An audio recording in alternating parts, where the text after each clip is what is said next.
আসসালামু আলাইকুম। যারা প্রথমবারের মতো আমাদের সাথে জয়েন করছেন তাদের উদ্দেশ্যে বলছি, আপনারা দেখছেন বাংলাদেশের প্রথম ভার্চুয়াল হেলথ সামিট আস্ক ডাক্তারও। আজকে আমাদের সাথে 15 জন বিশেষজ্ঞ ডাক্তার অত্যন্ত গুরুত্বপূর্ণ 15টি হেলথ ইস্যু নিয়ে কথা বলছেন। এই মুহূর্তে আমার সাথে আছেন ডক্টর তানভীর আহমেদ। উনি একজন plastic aesthetic and hand surgeon. 17 বছর ধরে ডাক্তার এবং 10 বছরের উপর উনি প্লাস্টিক সার্জন হিসেবে কাজ করছেন। কারেন্টলি উনি অ্যাসোসিয়েট প্রফেসর হিসেবে Sheikh Hasina National Institute of Burn and Plastic সার্জারিতে কর্মরত রয়েছেন। ডাক্তারো.কমে উনি অনলাইন কনসালটেশনের জন্য অ্যাভেলেবল আছেন। আজকে উনি যে ব্যাপারে আমাদের সাথে কথা বলবেন সেটা হচ্ছে পুড়ে গেলে প্রাথমিক চিকিৎসা করণীয় কি এবং প্লাস্টিক সার্জারির এক্ষেত্রে কি কি ভূমিকা আছে। আমি খুবই একটা আমার মনে হয় যে এটা খুব ইম্পর্টেন্ট কিছু জিনিস যেটা প্রাথমিক চিকিৎসা আমাদের সবার জানা উচিত, এবং তারপরে সিরিয়াস কেসে আর কি কি হতে পারে সবই আজকে আমরা ওনার কাছ থেকে জানতে পারবো। তো চলুন দেরি না করে আমরা শুরু করে দেই। আসসালামু আলাইকুম doctor, thank you a lot for giving us your time. কেমন আছেন আপনি? ধন্যবাদ অ্যাকচুয়ালি আমাকে এখানে ইনভাইট করার জন্য। যে আমি ডাক্তার.কম যে আপনাদের প্ল্যাটফর্ম যেটা আছে, আমি আই রিয়েলি অ্যাপ্রিসিয়েট যে আপনারা যেটা আমাদের দেশের আহ, যে সাধারণ জনগণ যারা আছেন একটু এই কোভিড সিচুয়েশন আমাদেরকে অনেক কিছু শিখিয়েছে, তার ভিতরে কিন্তু এই একটা জিনিস যে কমিউনিকেশন।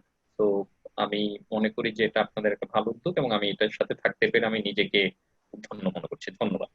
অনেক ধন্যবাদ। আপনি যে কথাটা বললেন, আসলে কোভিড আমাদের নতুন অনেক কিছুই শিখিয়েছে।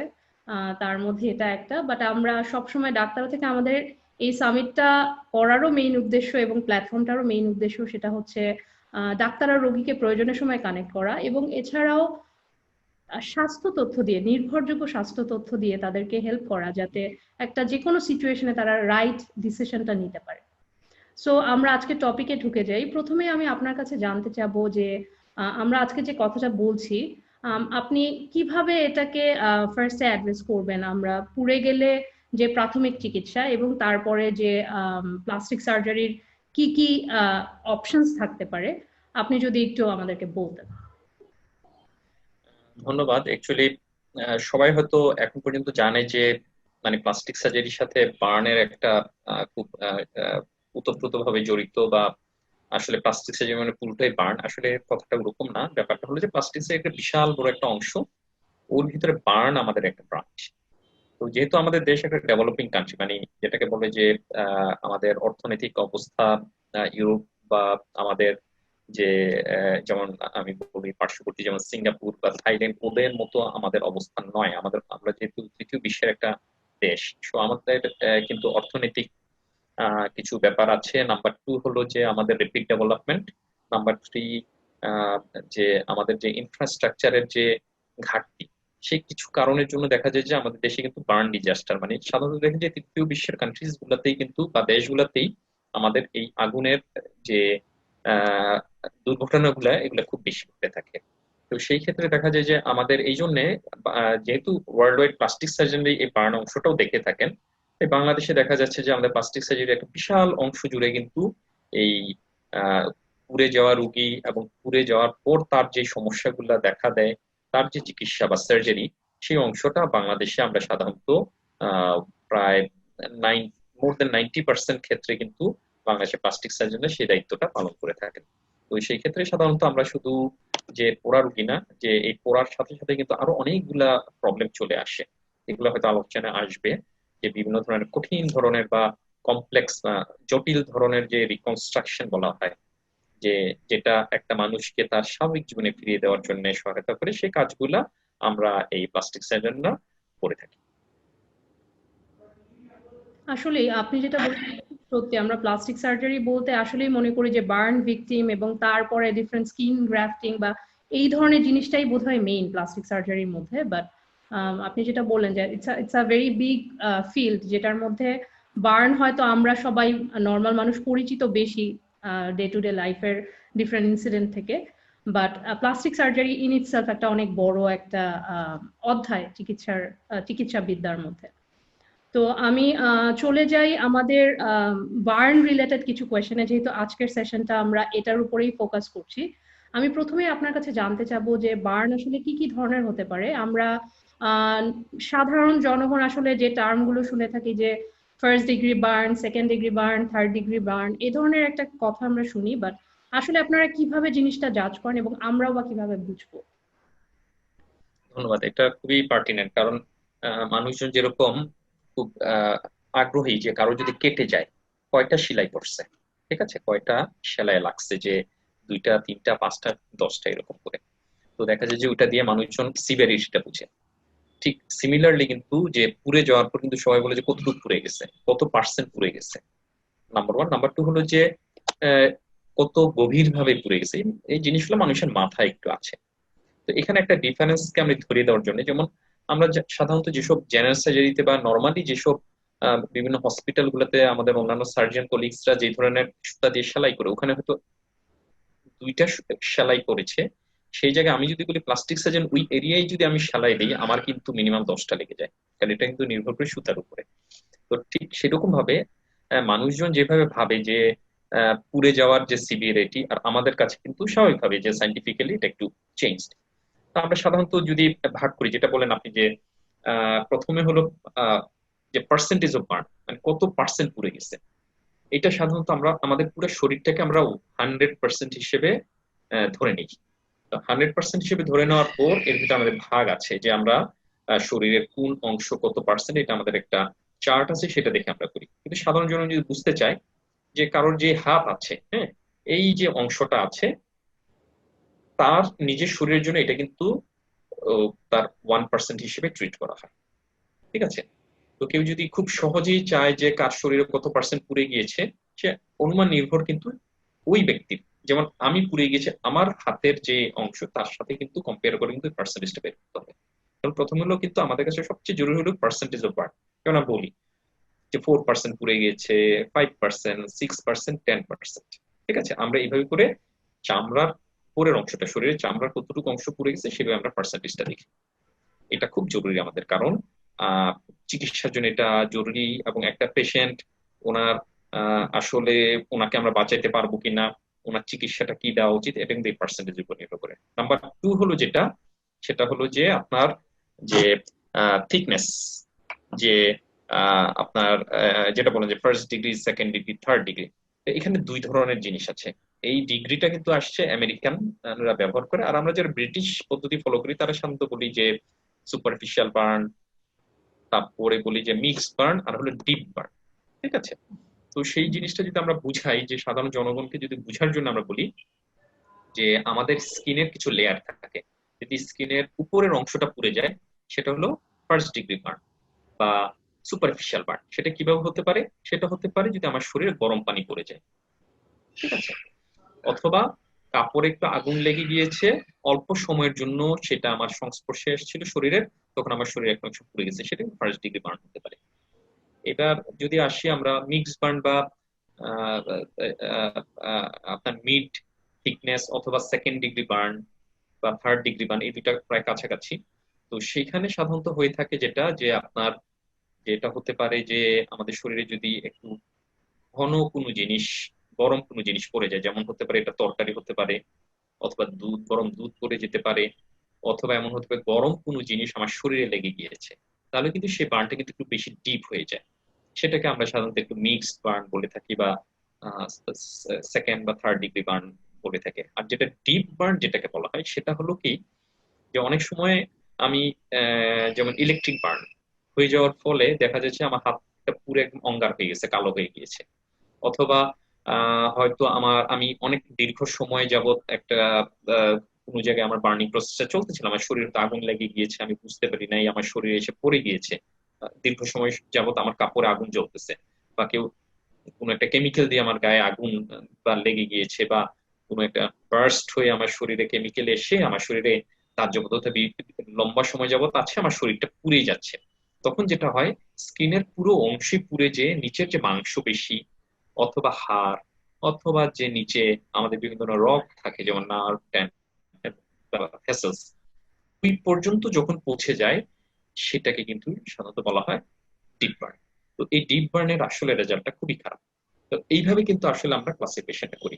তো সাধারণত দেখা যায় যে সুপারফিশিয়াল বার্ন গুলো আমরা এমনি বুঝি যে সুপারফিশিয়াল মানে হলো কম, যে এই ক্ষেত্রে সাধারণত পেশেন্টের চিকিৎসা একরকম হয় এবং তাদের বেঁচে থাকার সম্ভাবনা বেশি থাকে।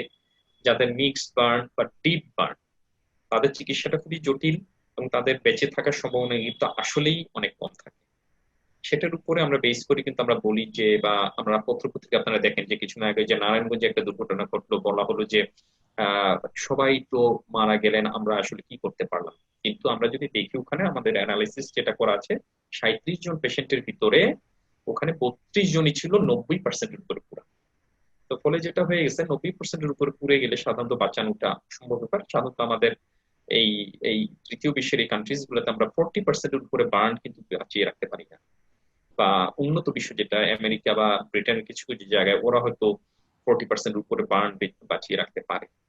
তো সেটা নির্ভর করে কিন্তু আসলে থিকনেস এর উপরে। যদি সুপারফিশিয়াল বার্ন 100% পর্যন্ত হয়ে থাকে বাঁচিয়ে রাখা সম্ভব, কিন্তু যদি ডিপ বার্ন হয়ে থাকে 20%, সেখানে কিন্তু বাঁচিয়ে রাখা খুবই কঠিন। অথবা ইলেকট্রিক বার্ন যদি হয়, অথবা আপনি একটা বদ্ধ ঘরে পুড়ে গিয়েছেন, সেখানে কিন্তু আরেকটা জিনিস আছে, পোড়ার কিন্তু অনেক রকম ক্যাটাগরি। আমি শুধু পার্সেন্টেজ দিয়ে বা ডিফারেন্স দিয়ে দেখলে হবে না।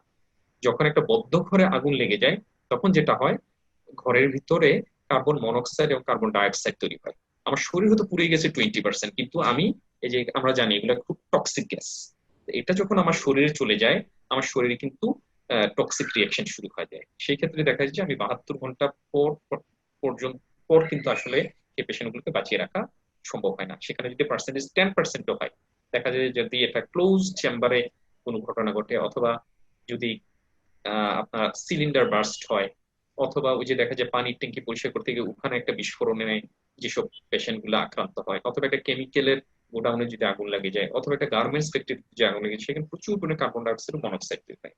সেই ক্ষেত্রে দেখা যায় যে এখানে কিন্তু আমাদের এই পার্সেন্টেজ অফ বার্ন এবং ডেপথ অফ বার্ন আপনি যেটা বললেন, এটা কিন্তু আমাদের আর কার্যকরী থাকে না। সেক্ষেত্রে কিন্তু এই সিভিয়ারিটিটা নির্ভর করে সেখানে কি ধরনের কেমিক্যাল ছিল। এইটা হলো আমার সাধারণ জনগণকে বোঝানোর জন্য যে আমরা আসলে শুধু যে সুপারফিশিয়াল বার্ন, ডিপ বার্ন সেটা না, পার্সেন্টেজ অফ বার্ন না, সেখানে কিন্তু কি পদার্থ দিয়ে পুড়লো, আমি কোথায় ছিলাম, সেটাও কিন্তু একটা খুব গুরুত্বপূর্ণ জিনিস। না, এই ইনফরমেশনটা খুব ইম্পর্টেন্ট জানার, যে আপনি যেটা ক্লাসিফিকেশনটা করলেন আসলে কিন্তু মেন্টালিটিটা এরকম কাজ করে যে 10% পুড়েছে, 15% পুড়েছে, এটা তো বেশি একটা না। বাট আসলে এখানে অনেকগুলো প্যারামিটার জড়িত। আপনি যেটা বললেন যে কার্বন মনোক্সাইড বা কার্বন ডাইঅক্সাইডের যে টক্সিক রিয়াকশনটা হতে পারে, বা অন্য কোনো কেমিক্যালের যে টক্সিক রিয়াকশন গুলো হতে পারে, সবকিছু মিলিয়েই তো আসলে ট্রিটমেন্ট করা এবং ওই মানুষটাকে বাঁচানো। সো এই ধরনের একটু কমপ্লিকেটেড কেসে আসলে প্রত্যেকটা কেসই হয়তো ইন্ডিভিজুয়াল, এবং কারোরই এরকম একটা প্যারামিটার দিয়ে জাজ করার কোনো ওয়ে নেই।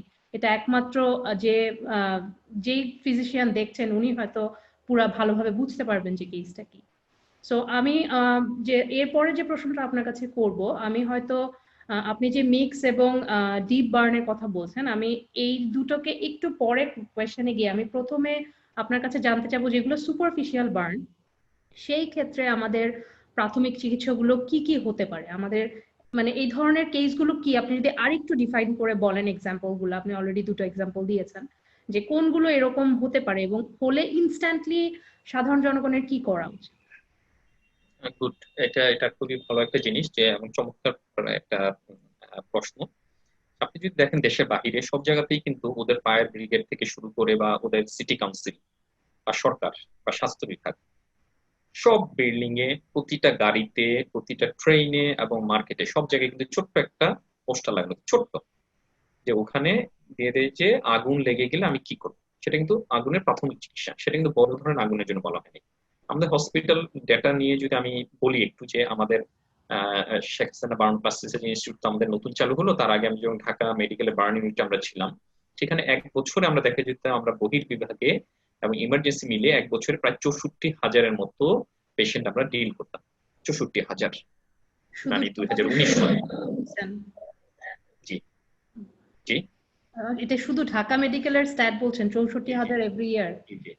ঢাকা মেডিকেল কলেজে বার্ন ইউনিটে 64,000 পেশেন্টকে আমরা আউট পেশেন্ট এবং এবং ইমার্জেন্সিতে আমরা ডিল করেছি এক বছরে, 2019 সালে।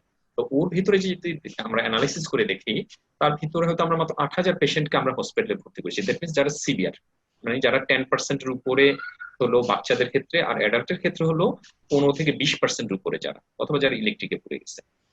তাহলে অন্যরা সবাই ছোট বার্ন, আপনি যেটা বললেন। তো ছোট বার্নের ক্ষেত্রে অনেক সময় তারা হসপিটালে চলে আসে, তাদেরকে আমরা হয়তো হসপিটাল ভর্তি করে আমরা চিকিৎসা দিয়ে এ, পাঠিয়ে দিয়েছি। কিন্তু আমি যদি আহ আহ, পুরা দেশের কথা চিন্তা করি, আমাদের দেশে কিন্তু হসপিটালে এর চেয়ে খুব বেশি একটা পেশেন্ট কিন্তু আসছে না যা পুড়ে যায়। হয়তো প্রতি বছর আমাদের দেশে, আমাদের অনুমান যে বাংলাদেশে 8 থেকে 10 লাখ লোক হয়তো প্রতি বছর আগুনে পুড়ে যাচ্ছেন, এবং তাদের প্রত্যেকের কিন্তু হসপিটালে আসতে হচ্ছে না। তাহলে আমরা ঘরে কি করব? তো সেই ক্ষেত্রে আমি প্রথমেই চলে আসবো যে সবচেয়ে বেশি পোড়া যেটা আমরা আমাদের হসপিটালে, আমাদের কিছু এপিডেমিওলজিক্যাল স্টাডি করা থাকে আমাদের। আমরা দুইটা ভাগ করে নিই, একটা হলো শীতকাল এবং একটা হলো গরমকালে। এই যে শীতকাল সামনে আসতেছে, এখন খুবই জরুরি, যে শীতকালে কিন্তু অনেক বেশি পুড়ে যাবে। তো শীতকালে দেখা যাচ্ছে যে আমাদের কারা পুড়ে যায় বেশি? মহিলারা এবং বাচ্চারা। ঠিক আছে, তাহলে এটা কিভাবে পুড়ে যাচ্ছে ওনারা? নাম্বার ওয়ান হলো যে বারবার গরম পানি, তারপরে গরম চা একটু বা গরম খাবার আমি খাবো, বারবার তরকারি আপনার গরম করতে হচ্ছে, এতে কি হচ্ছে? অ্যাক্সিডেন্টের চান্সও বাড়তেছে, কারণ আমি যখন বারবার গরম করতে যাব, এটা যখন আমি টেবিলের উপর রাখি, অ্যাক্সিডেন্ট আমার গায়ের উপর পড়ছে, অত ছোট বাচ্চা আছে তার গায়ে পড়ে যাচ্ছে, এই জিনিসটা একটু বেশি ঘটে। Number one. নাম্বার টু হলো গরম পানি গোসলের জন্য আমি তৈরি করলাম, বয়েল করার পর দেখা যাচ্ছে ডেকচি, আমাদের একটা খুব বাজে একটা অভ্যাস আছে, একটা ডেকচিটা হাতে নিয়ে আমি হয়তো টয়লেটের দিকে চলে যাচ্ছি, তখন দেখা যাচ্ছে পর্দার ওই পাশে কেউ একজন ছিল, এসে শরীরে লেগে যাচ্ছে। অথবা আমি হেঁটে যাচ্ছি, খালি পায়ে ঘরে থাকি, পিছলা ছিল, পা পিছলে গেল। অথবা আমি বাথরুমে ঢুকে যাওয়ার পর নিচে পানি ছিল, পা পিছলে যেয়ে দেখা যাচ্ছে পুরো পানিটা আমার শরীরে, এইটা সবচেয়ে বেশি ঘটে। তাহলে এই পোড়াটা হয়ে যাচ্ছে। আর হলো চুলার মধ্যে একটা হয়ে যাচ্ছে। নাম্বার থ্রি হলো বারবার যখন এই চুলার কাছে আমাকে যেতে হয়, তখন আমাদের মায়েদের বা গ্রামে যারা, মফস্বলে যারা আছেন বা ঢাকা শহর, ওনারা কিন্তু সাধারণত একটা ছোট একটা 250 টাকার যদি কিচেন অ্যাপ্রন উনি পরে নিতেন, তাহলে কিন্তু অনেক নিরাপদ ছিল। কিন্তু ওনারা যেটা করেন, হয়তো গায়ে একটা ওড়না আছে অথবা শাড়ির আঁচল আছে, ওনারা খেয়াল করেন না যে তরকারি রান্না করার সময় দেখা যায় চুলাটা ঠিক অপোজিট সাইডে, কিন্তু আমাদের অভ্যাস হলো যে এই যে মশলার কৌটোগুলো রাখা, তার উপর দিয়ে হাত যখন দিতে যায়, নিচে কিন্তু কাপড়ে আগুন লেগে যাচ্ছে, তখন কিন্তু পুড়ে যাচ্ছে। এগুলো তো ছোট ছোট পার্ট। তো এই চারটা এক্সাম্পল দিলাম, এই চারটা হলো সবচেয়ে আমাদের প্র্যাকটিক্যালি আমরা পাচ্ছি। তাহলে এই ক্ষেত্রে কি করবো যদি পুড়ে যায়? তো যদি শরীরে গরম পানি পড়ে যায় বা গরম তরকারি পড়ে যায় বা গরম দুধ পড়ে যায়, নিয়ম হলো সাথে সাথে আপনি আর কিছুই করবেন না, আপনি তাড়াতাড়ি আপনার কিচেনের কল হোক, অথবা আপনি গোসলখানায় চলে যান, অথবা আপনি একটা বেসিনের কাছে চলে যান, আপনি কলটা ছেড়ে দিয়ে 15 থেকে 20 মিনিট আপনি রানিং ওয়াটারের নিচে বা মানে প্রবাহমান পানির নিচে আপনি আপনার যে অংশটা পুড়ে গেছে সেটা দিয়ে রাখেন। যদি বলেন যে আমার ঘরে কল নাই, কারণ গ্রামে অনেক জায়গায় আছে সেখানে পানি সঞ্চয় করে রাখে, কোনো সমস্যা নেই, আপনি সেই বালতির ভিতরে আপনার হাতটা দিয়ে দেন, অথবা একটা গামছা ভিজিয়ে নিয়ে সেটা আপনার শরীরে চেপে ধরে রাখেন। সেটা হতে হবে কমপক্ষে 15 থেকে 20 মিনিট। কি করা যাবে না? যে পুড়ে গিয়েছে, সবার টেন্ডেন্সি হলো যেহেতু জ্বলতেছে, পুড়ে গেছে, আগুন লাগছে, তাহলে তার অপোজিট কি? বরফ দিয়ে দাও বা ফ্রিজের পানি। খুলেও এটা করা যাবে না, কারণ আগুন যেরকম পুড়িয়ে ফেলে, বরফ কিন্তু একটা ফ্রস্ট বাইট করে, বা সে কিন্তু টিস্যুটাকে আরো ফার্দার ড্যামেজ করে দেয়। আমার হয়তো ইনিশিয়ালি জ্বলাটা কমে যাবে, কিন্তু সে কিন্তু টিস্যু ড্যামেজ করে, যে সুপারফিশিয়াল বার্ন ছিল সেটা ডিপ বার্ন হয়ে যাবে। এই জন্য আমরা সম্পূর্ণভাবে নিষেধ করি যে পুড়ে গেলে পরে ফ্রিজের পানি বা বরফ লাগানো যাবে না। নাম্বার টু, আরেকটা জিনিস করে বাংলাদেশে যেটা খুব বেশি করে, যে একটা ডিম ভেঙে দিয়ে দিবে, যে জ্বলা কমে যাবে, পোড়া কমে যাবে। সম্পূর্ণভাবে ভুল, ওখানে সালমোনেলা থাকে, ইনফেকশন হয়। ডিম দিলে পরে কিন্তু আপনার রেজাল্ট খারাপ হবে, ইনফেকশন হবে, বার্ন উন্ডের খুব বাজে একটা দাগ হবে। এটাও আমরা নিষেধ করি।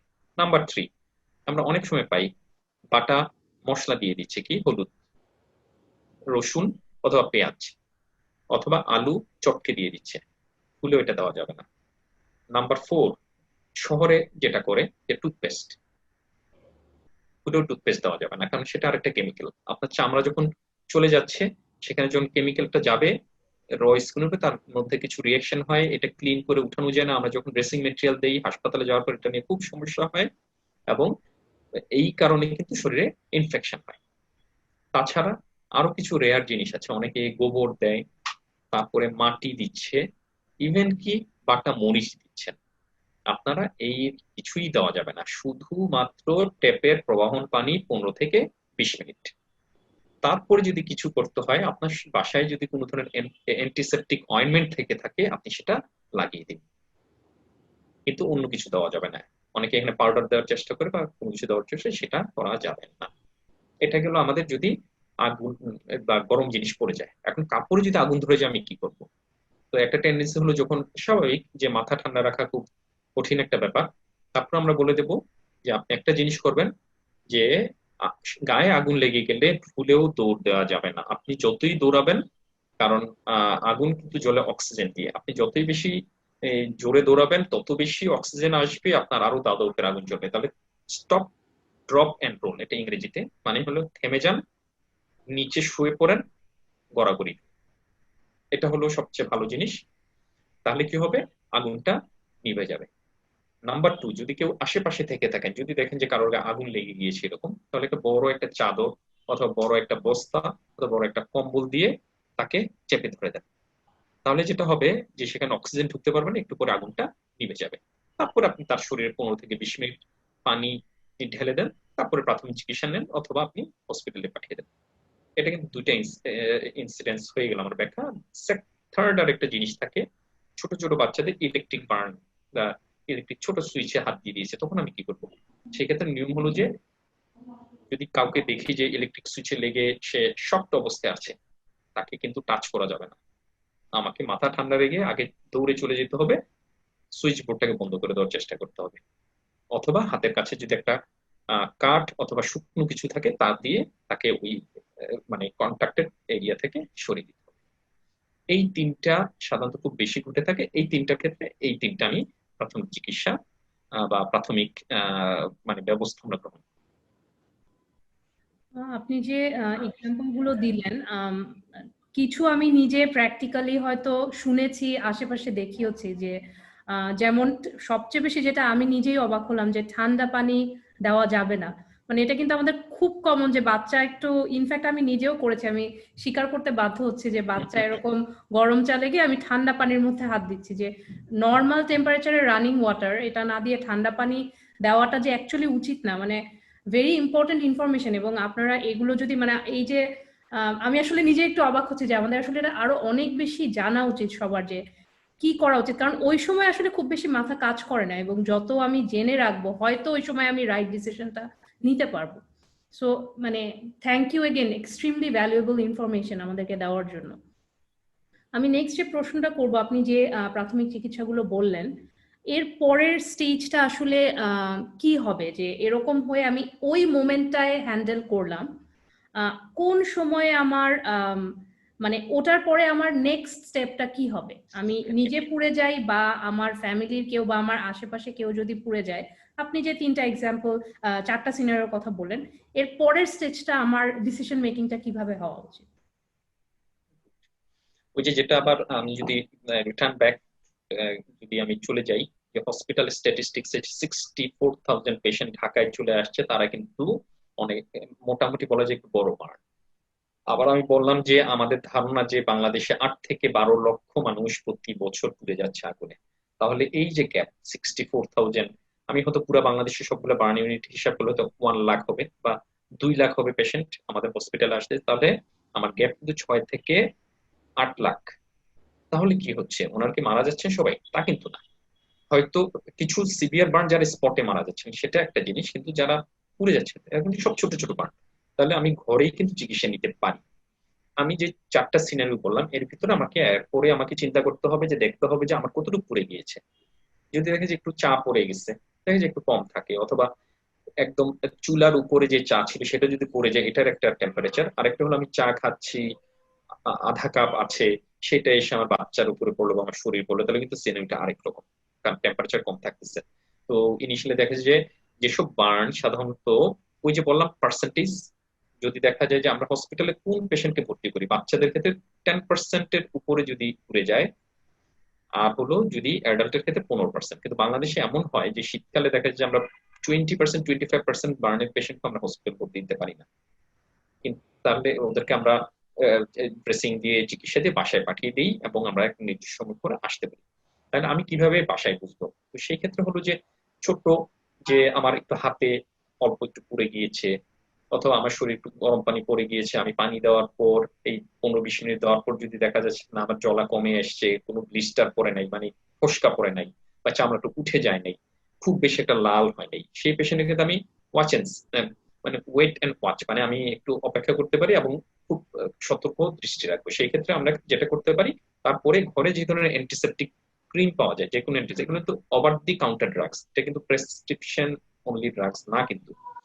ওয়ার্ল্ড ওয়াইড কিন্তু বিভিন্ন ফার্মেসিতে বা স্টোরে কিন্তু এই ওষুধগুলো বিক্রি হয়, যদিও বাংলাদেশে এই টেন্ডেন্সিটা এখনো চালু হয় না বা খুব একটা ওয়াইড স্প্রেড না, কিন্তু এগুলো আসলে ওটিসি হওয়া উচিত, ওভার দ্য কাউন্টার, যে ফ্রিলি পাওয়া যাবে। সেক্ষেত্রে আপনি আমার ঘরে হাতের পাশে যে ধরনের অয়েন্টমেন্ট থাকবে সাধারণত খুব যেমন স্যাভলন ডেটল অয়েন্টমেন্ট, তারপরে অনেকে বিটাডিন অয়েন্টমেন্ট, অথবা ওই ভায়োডিন অয়েন্টমেন্ট, ওবিসেট, তারপরে ন্যাবানল খুব জনপ্রিয়, বা এই টাইপের যেই অয়েন্টমেন্ট গুলো যেটা আছে, আমি যদি একটা প্রলেপ দিয়ে দিই, এটা খুব একটা ক্ষতিকর কিছু হবে না। যে দেওয়ার পর আমরা যদি দেখি, কিন্তু তারপরে যদি দেখি যে সেই পোড়াটা হয়ে গেছে অনেক বেশি, যেমন হতে পারে যে শরীরের একটা অর্ধেক অংশ, অথবা শরীরের নিচের পুরো অংশ, অথবা কাপড়ে এমন ভাবে আগুন লেগে গিয়েছে যে আমার শরীরের বেশি অংশ পুড়ে গিয়েছে বা অনেক বড় একটা অংশ পুড়ে গেছে, অথবা এটা যদি ইলেকট্রিক বার্ন হয়ে থাকে, অথবা সেই পোড়াটা যদি হয় ফেসে হয়। কারণ ফেসে পোড়াটা খুব ডেঞ্জারাস, কারণ অনেক সময় দেখা যায় শুধু মুখমণ্ডল পুড়ে গেছে, এটাকে আরেকটা বলি আমরা ইনহেলেশন ইনজুরি। আমি পুড়ে যাওয়ার পর আমি তো শ্বাস নিব, শ্বাসের সাথে দেখা যাচ্ছে যে গরম বাতাস বা আগুনের অংশ একটা আমার শরীরে চলে যায়, শ্বাসতন্ত্রের উপর অংশ পুড়ে যায়। সেই ক্ষেত্রে কিন্তু পেশেন্টকে বাঁচানো খুব মুশকিল হয়ে যায় আমাদের পক্ষে। 2% বার্ন হলো সেই পেশেন্টের কিন্তু মৃত্যুর সম্ভাবনা 100%। যদি শুধু ইনহেলেশন ইনজুরি 1% বার্নও হতে পারে বা 2%ও হতে পারে, কিন্তু ইনহেলেশন ইনজুরি আছে আমরা কিন্তু বাঁচাতে পারি। তো এইরকম যদি হয়, বা ইলেকট্রিক্যাল বার্ন যদি হয়, অথবা স্পেশাল টাইপ অফ বার্ন, যেমন আপনার গ্যাস সিলিন্ডার, এখন তো আমরা সবাই এলপিজি গ্যাস ইউজ করি ঘরে, তো সেই ক্ষেত্রে দেখা যাচ্ছে যে সেই সিলিন্ডার যদি বার্স্ট করে যায়, অথবা এয়ার কন্ডিশনারের নিচে এখন আমরা খুব শুনতে পাচ্ছি যে এরকম ভাবে পুড়ে গেছে, অথবা দেখা যাচ্ছে যে একটা ডিভাইস থেকে পুড়ে গেছে, অথবা কোনো একটা কেমিক্যাল আমার শরীরে পড়ে গেছে, যেমন ক্যারোসিন অথবা কোনো একটা দাহ্য পদার্থ, সেখান থেকে আগুন লেগে গিয়েছে। এই ইনসিডেন্টস গুলো যদি হয়ে থাকে, তাকে অবশ্যই হসপিটাল নিয়ে যেতে হবে। আর অন্য যেগুলো রয়ে গেল, সেখানে আমরা প্রাথমিকভাবে কিন্তু আমরা সেই অয়েন্টমেন্ট গুলা ব্যবহার করতে পারি। আর নাম্বার টু হলো যে আমি সব ক্ষেত্রেই কি আমি সবগুলো বার্ন ইউনিটে চলে যাব? যদি আমার ছোট বার্ন হয়ে থাকে, এটার জন্য কোনো দরকার নাই, আপনি আপনার নিকটস্থ যে কোনো এমবিবিএস ডক্টরের সাথে আপনি যোগাযোগ করেন, অথবা আপনার নিকটস্থ যে কোনো হসপিটাল, যদি আপনি গ্রামে হয়ে থাকেন, আপনার উপজেলা স্বাস্থ্য কমপ্লেক্স আছে, সেখানে মোটামুটি 24 ঘন্টায় কেউ না কেউ, আপনি কাউকে না কাউকে আপনি পাবেন। তো আপনি তার কাছে চলে যান, উনি যথেষ্ট আপনাকে সেই চিকিৎসা দেওয়ার জন্য। আর আপনি যদি জেলা শহরে থেকে দেখেন, আপনি আপনার জেলা সদর হসপিটালে চলে যান, সেখানে সার্জারি কনসালটেন্ট অথবা ইমার্জেন্সি মেডিকেল অফিসার আছেন, ওনারা কিন্তু আপনাকে যে চিকিৎসাটা দেওয়া দরকার, মানে প্রাথমিক যে অংশগুলা, সেই চিকিৎসাগুলো আপনাকে দিয়ে দিবে। কিন্তু ওনারা কিন্তু জাজ করতে পারবেন যে আপনার এটা অনেক বেশি পোড়া, এটা এরকম হয়েছে, তখন কিন্তু আপনাকে বলবে যে না, আপনি আমি আপনাকে প্রাথমিক চিকিৎসা দিয়ে দিলাম, আপনি দয়া করে আপনি হসপিটালে চলে যান। কারণ আমাদের বার্ন ইউনিট বাংলাদেশের অনেক বড় বড় হসপিটাল আছে, যেটা আমরা পরে বলবো, সেখানে আপনি গেলে কিন্তু সেই স্পেশালিস্ট চিকিৎসা পাবেন। না, খুবই আসলে দরকার মানুষের এই ইনফরমেশন গুলো। যে আপনি যেটা বলেন, আমি যদি একটু একটা লাইনে সামারি করি, যে ইনস্ট্যান্টলি যেটা দেওয়া, যে একদম রানিং ওয়াটারে আপনি বললেন 15 থেকে 20 মিনিট পোড়া স্থানটা রাখা, এবং তারপরে বাসায় থাকা যে কোনো অয়েনমেন্ট, যে আপনি বেশ কিছু অয়েনমেন্টের নাম বললেন, একদম বেসিক্যালি সবার বাসায় যা থাকে পুড়ে যাওয়ার জন্য, বা অ্যান্টিব্যাকটেরিয়াল টাইপের যে অয়েনমেন্ট গুলা, সেগুলো দিয়ে প্রলেপ দিয়ে রেখে দেওয়া, এটা হচ্ছে আমাদের একদম ইনস্ট্যান্টলি করা। আর এরপর আপনি যে অন্য এক্সাম্পল গুলো দিলেন, যে বেশি পুড়ে যাওয়া বা অন্য টাইপের বার্ন, ইলেকট্রিক্যাল বার্ন, দাহ্য পদার্থ থেকে বার্ন বা এই ধরনের কিছু হলে, সেই ক্ষেত্রে হসপিটালে নিয়ে যাওয়া। সো এই জিনিসটা মানে কি করব, ওই মুহূর্তে কি করব, এই জিনিসটা মাথায় রেখে পরের স্টেজে, অবশ্যই বেশি পুড়ে গেলে এটা বাসায় বসে চিকিৎসা না করে অবশ্যই বাইরে নিয়ে যাওয়া উচিত। আমি সিরিয়াস বার্নের আগে আরেকটা ছোট কয়েকটা প্রশ্ন একটু করে নেই, এরকম ছোটখাটো বার্নের ক্ষেত্রে। যে ছোটখাটো বার্ন হয়েছে একদম বেসিক, যেগুলো বাসায় হয়ে থাকে যে কোনো ভাবে, যে এক্সাম্পল গুলো আপনি দিলেন, ছোটখাটো একটু ফোসকাও পড়েছে, সেই ক্ষেত্রে আমাদের কি করা উচিত? আমরা দেখা যায় যে অনেকে বলে যে ফোসকাটা গালিয়ে দাও, বা এই ধরনের অনেক কমন মতবাদ আছে। যে ছোট, আমার খুব সিরিয়াস আমার আপাত দৃষ্টিতে মনে হচ্ছে না, কিন্তু একটু পেইনও আছে এবং ফোসকাও পড়েছে, সেই ক্ষেত্রে আমাদের কি করা উচিত হবে? ধন্যবাদ। প্রথমে পেইনটা নিয়ে আসি। একটা জিনিস মনে রাখবেন, যেই পোড়ায় পুড়ে যাওয়ার পর আপনার বেশি যন্ত্রণা হবে, শরীরে প্রচন্ড পুড়ে যাচ্ছে, আমার চিকিৎসকদের কাছে যখন আসে আমরা খুব খুশি হই। তখন বলবো যে কি ব্যাপার, ডাক্তার খুশি হয়েছে কেন? তো ব্যাপারটা হলো কি যে সুপারফিশিয়াল বার্ন গুলো বেশি বেশি যন্ত্রণা দেয়, ঠিক আছে, যেগুলা থিকনেস কম থাকে, ঠিক আছে, যে সুপারফিশিয়াল বার্ন। কারণ হলো আমাদের মানে আমরা যদি সাইন্টিফিক ভাষায় বলি যে আমাদের নার্ভের যে এন্ডিং গুলো একদম স্কিনের উপরের দিকে থাকে, তো উপরের লেয়ারটা উঠে গেলে পরে পাতলা একটা লেয়ার যদি কম পুরাই উঠে যায়, সেখানে ইরিটেশন বেশি হয়, ফলে ব্যথাটা বেশি হয়, জ্বলাটা বেশি থাকে। কিন্তু ডিপ বার্ন হয়ে গেলে কি হয়, সে নার্ভ এন্ডিং গুলো পুড়ে যায়, তখন সে ব্যথার অনুভূতিটাই আর থাকে না। তো এই জন্য আমরা বরঞ্চ যার এত বড় পুড়ে গেছে দেখে যে পেশেন্ট চুপচাপ শুয়ে আছে, আমরা প্রচন্ড আমাদের মন খারাপ থাকে, কিন্তু রুগীর অ্যাটেন্ডেন্ট কিন্তু খুব খুশি যে আমার রুগীর তো মনে হয় তেমন কিছু নেই, সে তো কত ভালো আছে। কিন্তু আমরা হয়তো বলি যে না, তার তো অবস্থা খুব একটা ভালো না, কারণ আমরা বুঝতে পারছি তার এটা আসলে ডিপ বার্ন। তাহলে পুড়ে যাওয়ারটা মানে বেশি যদি যন্ত্রণা হয়, সবাই আসলে এটার জন্য আতঙ্কিত হয়ে ডাক্তারের কাছে দৌড়াদৌড়ি করতেছে যে আমি তো পানি দিলাম। আমি যদি আমাকে যদি কেউ ফোন করে, যে হয়তো 1 ঘন্টা পর আবার ফোন করে বলবে যে আমি তো পানি দিলাম, আপনি বললেন আমি মলমও দিলাম, আমি একটা প্যারাসিটামল খেয়ে ফেললাম, তারপরে তো আমার জ্বলা কমতেছে না। কারণ তার ধারণা হলো যে মানে তার বিরাট ক্ষতি হয়ে গেছে। তো আমরা আশ্বস্ত করতে চাই যে সেটা কিন্তু খারাপ না, যে যদি এরকম একটু জ্বলা বা একটু ব্যথা বা একটু পেইন কিন্তু আপনার থাকবে, সেটা একটু মেনে নিতে 4 থেকে 6 ঘন্টা পর্যন্ত এটা থাকতে পারে। আর নাম্বার 2 হলো যে আমি ব্লিস্টার নিয়ে কি করবো, মানে যেটা ফোসকা পড়ে গেছে। তো সেটা দুইটা জিনিসই আছে। যদি আপনি কনফিডেন্ট হন, আমরা বলবো আমরা সাধারণত আমাদের সেট আপে আমরা যেটা করি, যদি যদি বড় ব্লিস্টার নিয়ে আসে, আমরা সাধারণত ভিতর থেকে ফ্লুইডটা বের করে দিই, উপরে চামড়াটা রেখে দেওয়ার চেষ্টা করি, দিয়ে উপরে ড্রেসিং করে দিই। আপনার সেট আপে যদি হয়ে থাকে, আপনি যদি কনফিডেন্ট হয়ে থাকেন, আপনি একটা ছোট কিছু দিয়ে, যা একটা সিরিঞ্জ দিয়ে অথবা একটা জীবাণু আহ, মানে মুক্ত কোনো জিনিস, এখন তো আমরা ঘরে ঘরে আমরা ওই যে হেক্সিসল বা এইসব জিনিস ইউজ করে আমরা কিন্তু শিখে গিয়েছি, এই করোনা আমাদের অনেক কিছু শিখিয়েছে, ঠিক আছে। তো স্টেরিলিটি ব্যাপারে আমরা এখন সচেতন। তো সেরকম একটা কিছু দিয়ে যদি আমরা ডিশটাকে ভেতর থেকে পানিটা বের করে নিই, খুব একটা ক্ষতিকর কিছু হবে না। আবার আপনি যদি রেখেও দেন কিছু হবে না, কারণ এটা 2 থেকে 3 দিন পরে আপনি ফেটে যাবে, ভিতর থেকে পানিটা বের হয়ে যাবে। পানিটা বের হয়ে গেলে সেটা ড্রেন আউট করে একটা মলম লাগাতে থাকে, এতে কোনো সমস্যা নেই। কিন্তু ডিশটা যদি খুব বেশি বড় হয়ে থাকে, তো ইন দ্যাট কেস আমাদের সাজেশন হলো যে এটা অবশ্যই কোনো চিকিৎসকের পরামর্শ। আচ্ছা। আম, আমার এরপরের কোয়েশ্চেনটা ছিল যে নর্মালি বার্নের কত হিল হতে কিরকম টাইম লাগে এই ধরনের ছোট বার্নেরই? মানে আপনি অলরেডি একটা পেইনের ক্ষেত্রে একটা বললেন 4 থেকে 6 ঘন্টা পর পেইনটা একটু কমে আসে, বাট নর্মালি হিলিংটা হতে কতটুকু টাইম লাগে? এবং একই সাথে আমি আরেকটা প্রশ্ন অ্যাড করে দিব যে অনেক সময় হতে পারে যে সেখান থেকে ইনফেকশনের দিকে টার্ন নিচ্ছে কিনা, সেটাও আমরা কিভাবে বুঝবো যে কতদিনের মধ্যে ঘাটা শুকিয়ে না আসলে ইনফেকশনের দিকে টার্ন নিচ্ছে না, বা অন্য কোনো সিমটম আছে কিনা যে আমার এখন এটা বার্নটা হয়তো অত সিভিয়ার ছিল না বাট এখন অন্য একটা প্রবলেম দেখা দিচ্ছে, এটা আমরা কিভাবে বুঝতে পারি? দুটা প্রশ্ন আমি একসাথেই করবো। ধন্যবাদ। এটাও আবার আমাদের কিছু ক্যাটাগরি আছে, বয়সের সাথে একটা, আরেকটা হলো যে থিকনেসের উপরে। যদি এটা সুপারফিশিয়াল বার্ন হয়ে থাকে, একদমই সুপারফিশিয়াল বার্ন যদি হয়ে থাকে, সাধারণত একজন অ্যাডাল্টের ক্ষেত্রে যদি ওনার ডায়াবেটিস না থেকে থাকে, অথবা ওনার অ্যালার্জি কোনো প্রবলেম না থেকে থাকে, অথবা উনি যদি কোনো কঠিন কোনো অসুখে না ভুগে থাকেন, যেমন কিডনি সমস্যা বা উনি ওষুধ অন্য কিছু না খেয়ে থাকেন, তাহলে সাধারণত এটা আমাদের 10 থেকে 14 দিন, আমরা অপটিমাম 14 দিন বলে থাকি, 14 দিনের ভিতরে সাধারণত আমরা যদি এই মেজার্স গুলো নেই, এই ছোট ছোট বার্ন গুলা সাধারণত শুকিয়ে যায়, ঠিক আছে। শুকিয়ে যায় কিভাবে আমরা বুঝবো? যে সুন্দরভাবে শুকিয়ে যাবে, বিস্তারটা উঠে যাবে, কালো কালো চামড়ার মতো থাকে সেটা চলে যাবে, তারপর নিচ থেকে দেখা যায় যে জায়গাটা একটা পিঙ্ক কালারের মতো চলে আসবে, মানে হালকা গোলাপি। মানে এটা কিন্তু নতুন একটা চামড়া ডেভেলপ করে, সেটা কিন্তু ইনিশিয়ালি পিঙ্ক কালারে থাকে, আমরা সব ফুল বুঝি যে এটা কিন্তু পিঙ্ক কালারে থাকে, তারপর আস্তে আস্তে এটা ওভার দ্য টাইম আস্তে আস্তে আমাদের ন্যাচারাল স্কিন কালার মধ্যে চলে আসে। এটা সাধারণত 14 দিনে শুকিয়ে যায়। আবার যদি এটা বয়সের সাথে একটা সম্পর্কিত আছে, যে যদি ছোট বাচ্চাদের হয়ে থাকে, সাধারণত দেখা যায় যদি ছোট ছোট বার্ন থাকে আর আমরা যদি এই মেজার্স গুলা নেই, সাধারণত তার একটু আগে 7 থেকে 10 দিনের ভিতরে শুকিয়ে যায়। যদি পায়ে হয় তাহলে একটু সমস্যা, কারণ সে হাঁটবে, চলবে, বারবার শুকানোর পর সেখানে আঘাত লাগবে, সেই ক্ষেত্রে হয়তো একটু সময় লাগতে পারে। আর যদি সেটা হয়ে থাকে যে একটু ডিপ বার্ন, যেমন মিক্স বার্ন, ডিপ না আসলে মিক্স বার্ন যদি থাকে, কিছু মিক্স বার্নও আছে যে ছোট ছোট মিক্স বার্ন, যে আপনি তরকারিতে হাত পড়ে গেছে, অথবা আপনার ডেকচিতে হাত লেগে গিয়ে একটা জায়গা উঠে, মানে চামড়াটা উঠে গিয়েছে, সাথে আবার গরম পানি পড়ে গেছে, দেখা যায় গরম পানির অংশটা 14 দিনে শুকিয়ে গেছে, কিন্তু যেটা একটু ডিপ আছে সেটা হয়তো 21 দিনের মধ্যে শুকিয়ে যাওয়া উচিত আর কি, যদি তার ডায়াবেটিস না থেকে থাকে বা অন্য কোনো ওষুধ না থেকে থাকে।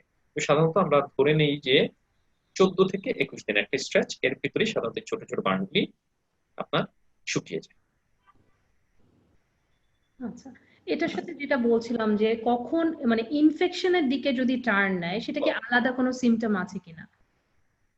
ধন্যবাদ, এটা আমি ভুলে গিয়েছিলাম যে ইনফেকশনের জন্য যেটা হলো যে সাধারণত যেটা হয় যে অনেকেই আমরা হয়তো অ্যান্টিসেপটিক ক্রিম বা এই জিনিসটা আমরা লাগাচ্ছি না, নাম্বার ওয়ান। নাম্বার টু হলো অনেকেই সাধারণত দেখা যায় যে ফার্মেসিতে গিয়ে হয়তো যারা ট্রেন্ড নাই এরকম কারোর কাছ থেকে আমরা হয়তো একটা চিকিৎসা নিয়ে নিলাম, তো সে হয়তো দেখা যায় যে একটা আনস্টেরাইল ড্রেসিং মেটেরিয়াল আমার গায়ে লাগিয়ে দিল, ঠিক আছে।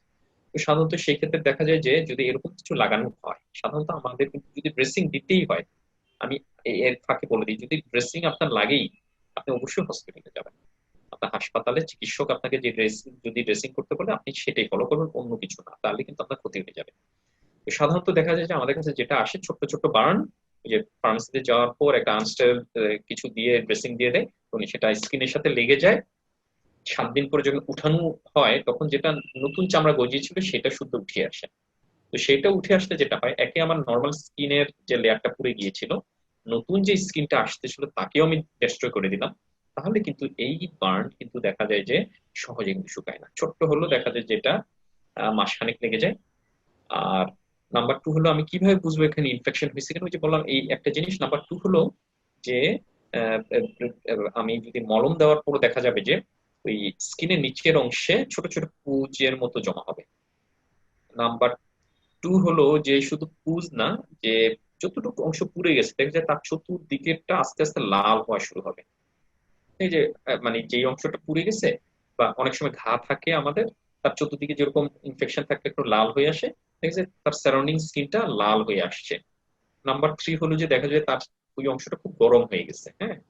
নাম্বার ফোর হলো যে আস্তে আস্তে শরীরে মনে হচ্ছে যে জ্বর আসতেছে। পুড়ে গেছে 5 দিন আগে বা 7 দিন আগে, কিন্তু দেখি 7 দিন পর থেকে আমার শরীরে একটু টেম্পারেচার আসছে বা একটু জ্বর আসতেছে, আমার মুখের একটু রুচি নষ্ট হচ্ছে, শরীরটা একটু ব্যথা করতেছে, বা বা খুব একটা ভালো লাগতেছে না, তখন বুঝতে হবে যে আমার শরীরে সম্ভবত ইনফেকশন বাসা বাঁধছে। তো এই জিনিসগুলো যদি হয়ে থাকে তাহলে কিন্তু অবশ্যই ধরে নিতে হবে যে বার্ন ইনফেকশন হয়ে গেছে, তাকে অতি সত্বর ডাক্তারের কাছে চলে যেতে হবে। কারণ এটা ক্লিন করে আমাদের প্রসিডিউর অনুযায়ী আমরা ড্রেসিং করে দিব, এবং ইভেন কি তাকে অ্যান্টিবায়োটিক খেতে হতে পারে। আরেকটা জিনিস বলে রাখি, আমাদের একটা টেন্ডেন্সি আছে যে আমরা এই ছোট্ট বার্ন হলে আমরা অ্যান্টিবায়োটিক খাই। অ্যান্টিবায়োটিক কিন্তু ইনফেকশনের জন্য খাওয়া হয়। আপনার যে ছোট ছোট বার্ন হয়ে যাবে সেখানে আপনার অ্যান্টিবায়োটিক খাওয়ার কোনো দরকার নাই। আপনি শুধু অয়েন্টমেন্ট লাগাবেন, ব্যথা হলে একটু প্যারাসিটামল খাবেন। এর বাহিরে আপনারা দয়া করে কেউ অ্যান্টিবায়োটিক খাবেন না, কারণ অ্যান্টিবায়োটিক কিন্তু বার্নের চিকিৎসা না, সেটা হলো ইনফেকশনের চিকিৎসা। ইনফেকশন না হওয়া পর্যন্ত আমরা যদি অ্যান্টিবায়োটিক খেয়ে থাকি তাহলে কিন্তু আমার কিডনিতে বা লাংসে সমস্যা হবে।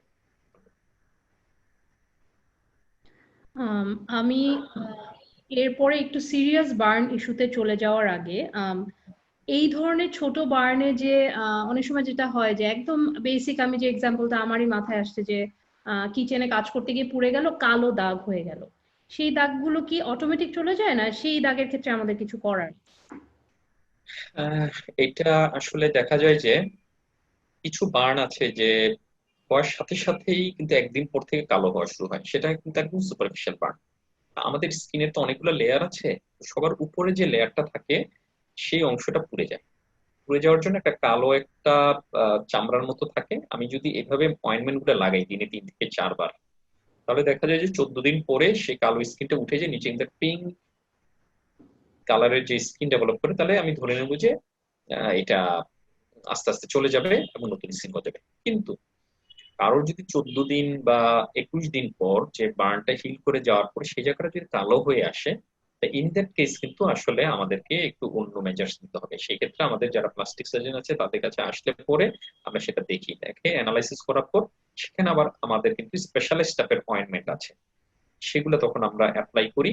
এবং সেই ক্ষেত্রে হয়তো 3 সপ্তাহ থেকে 6 সপ্তাহ বা ইভেন কি 12 সপ্তাহ পর্যন্ত সেই অয়েন্টমেন্ট গুলোকে মেসেজ করতে হয়, করলে পরে আস্তে আস্তে যেটা হয় যে এই পিগমেন্টেশনটা চলে যেয়ে আবার নর্মাল কালারটা ফেরত আসে। তো সেটার জন্য সাধারণত যদি বড় এরিয়া বার্ন হয়ে থাকে, আমরা বলি যে বার্ন উল্টে হিল করে যাওয়ার পর একজন প্লাস্টিক সার্জনের সাথে আপনার দেখা করা উচিত, যদি আপনি মনে করেন যে আপনার শরীরের স্পট আপনি চাচ্ছেন না। কারণ সেই ক্ষেত্রে আমরা সাধারণত যে হিলিং প্রসেসে আমরা তখন তাকে কিছু সানব্লক বা সানস্ক্রিন লোশন, তারপরে কিছু স্কার মডিফাইং অয়েন্টমেন্টস সেগুলো আমরা দিয়ে দিই, যদি আপনি সচেতন হন। কারণ বাংলাদেশের অনেকেই এটাকে খুব একটা গুরুত্বের সাথে নিচ্ছে না, কারণ হাতে পুড়ে গেছে, একটু পায়ে পেটে পুড়ে গেছে, এখানে দাগ দিলাম, কিছু যায় আসে না। বাট আপনি যদি মনে করেন যে না, আমাকে দাগটা আমার জন্য একটা কনসার্ন, ইন দ্যাট কেস কিন্তু আসলে আমাদের কাছে ছাড়া আসা ছাড়া উপায় নেই, কারণ আমরা এটা অ্যানালাইসিস ছাড়া আসলে আমরা আপনাকে ওই অয়েন্টমেন্টটা, বিভিন্ন রকমের আছে, 4-5 রকমের অয়েন্টমেন্ট, তো এটা ওই পরিস্থিতির উপর বুঝে কিন্তু আমরা সেটা অ্যাপ্লাই করতে পারি। আচ্ছা, অনেক ধন্যবাদ। এই প্রশ্নটা আসলে আমরা অনেক বেশ কয়েকজনের কাছ থেকে পেয়েছি, ওই জন্য অনেক ধন্যবাদ এটার জন্য। আম, এবার আমি আসলে একটু সিরিয়াস বার্নের ক্ষেত্রে চলে যাব। সিরিয়াস বার্নের ক্ষেত্রে আপনি অলরেডি আমাদেরকে একদম প্রাইমারি কি করতে হবে এবং সাথে সাথে নিয়ে যেতে হবে এগুলো বলেছেন। আর একটু যদি ডিটেলে বলতেন যে সিরিয়াস বার্ন হলে আমরা আসলে কোথায় নিয়ে যাব, সব হসপিটালে কি সিরিয়াস বার্ন পেশেন্ট ট্রিটমেন্টটা হয় কিনা, কোথায় নিয়ে যেতে পারি, এবং আরো কিছু আমাদের যারা আম, আশেপাশে থাকছে একটা সিরিয়াস বার্ন পেশেন্টের আর কি করার আছে, এবং তারপরের প্রগনোসিসটা আসলে কি হতে পারে। তো সিরিয়াস বার্নের জন্য আমরা যেটা বলি যে সিরিয়াস বার্ন কোনগুলা, ঠিক আছে? তো আমরা তো বললাম যে যদি পার্সেন্টেজ আপনার 10%-এর উপরে চলে যায়, অথবা কিছু স্পেশাল এরিয়াতে যদি বার্ন হয়, যেমন সেটা পার্সেন্টেজের সাথে জড়িত না, যদি স্পেশাল এরিয়া, যেমন মুখে বার্ন, চোখে বার্ন, হাতে বার্ন, অথবা এমন হতে পারে যে আমার কোনো প্রাইভেট এরিয়াতে যদি আমার পুড়ে যায়, অথবা যেমন এটা হতে পারে ফিমেলদের যে ব্রেস্টে হতে পারে, অথবা বাচ্চাদের ক্ষেত্রে দেখা যায় যে হাতে অথবা পায়ে, অথবা তার প্রস্রাবের জায়গা অথবা পায়খানার রাস্তার আশেপাশে যদি পুড়ে যায়।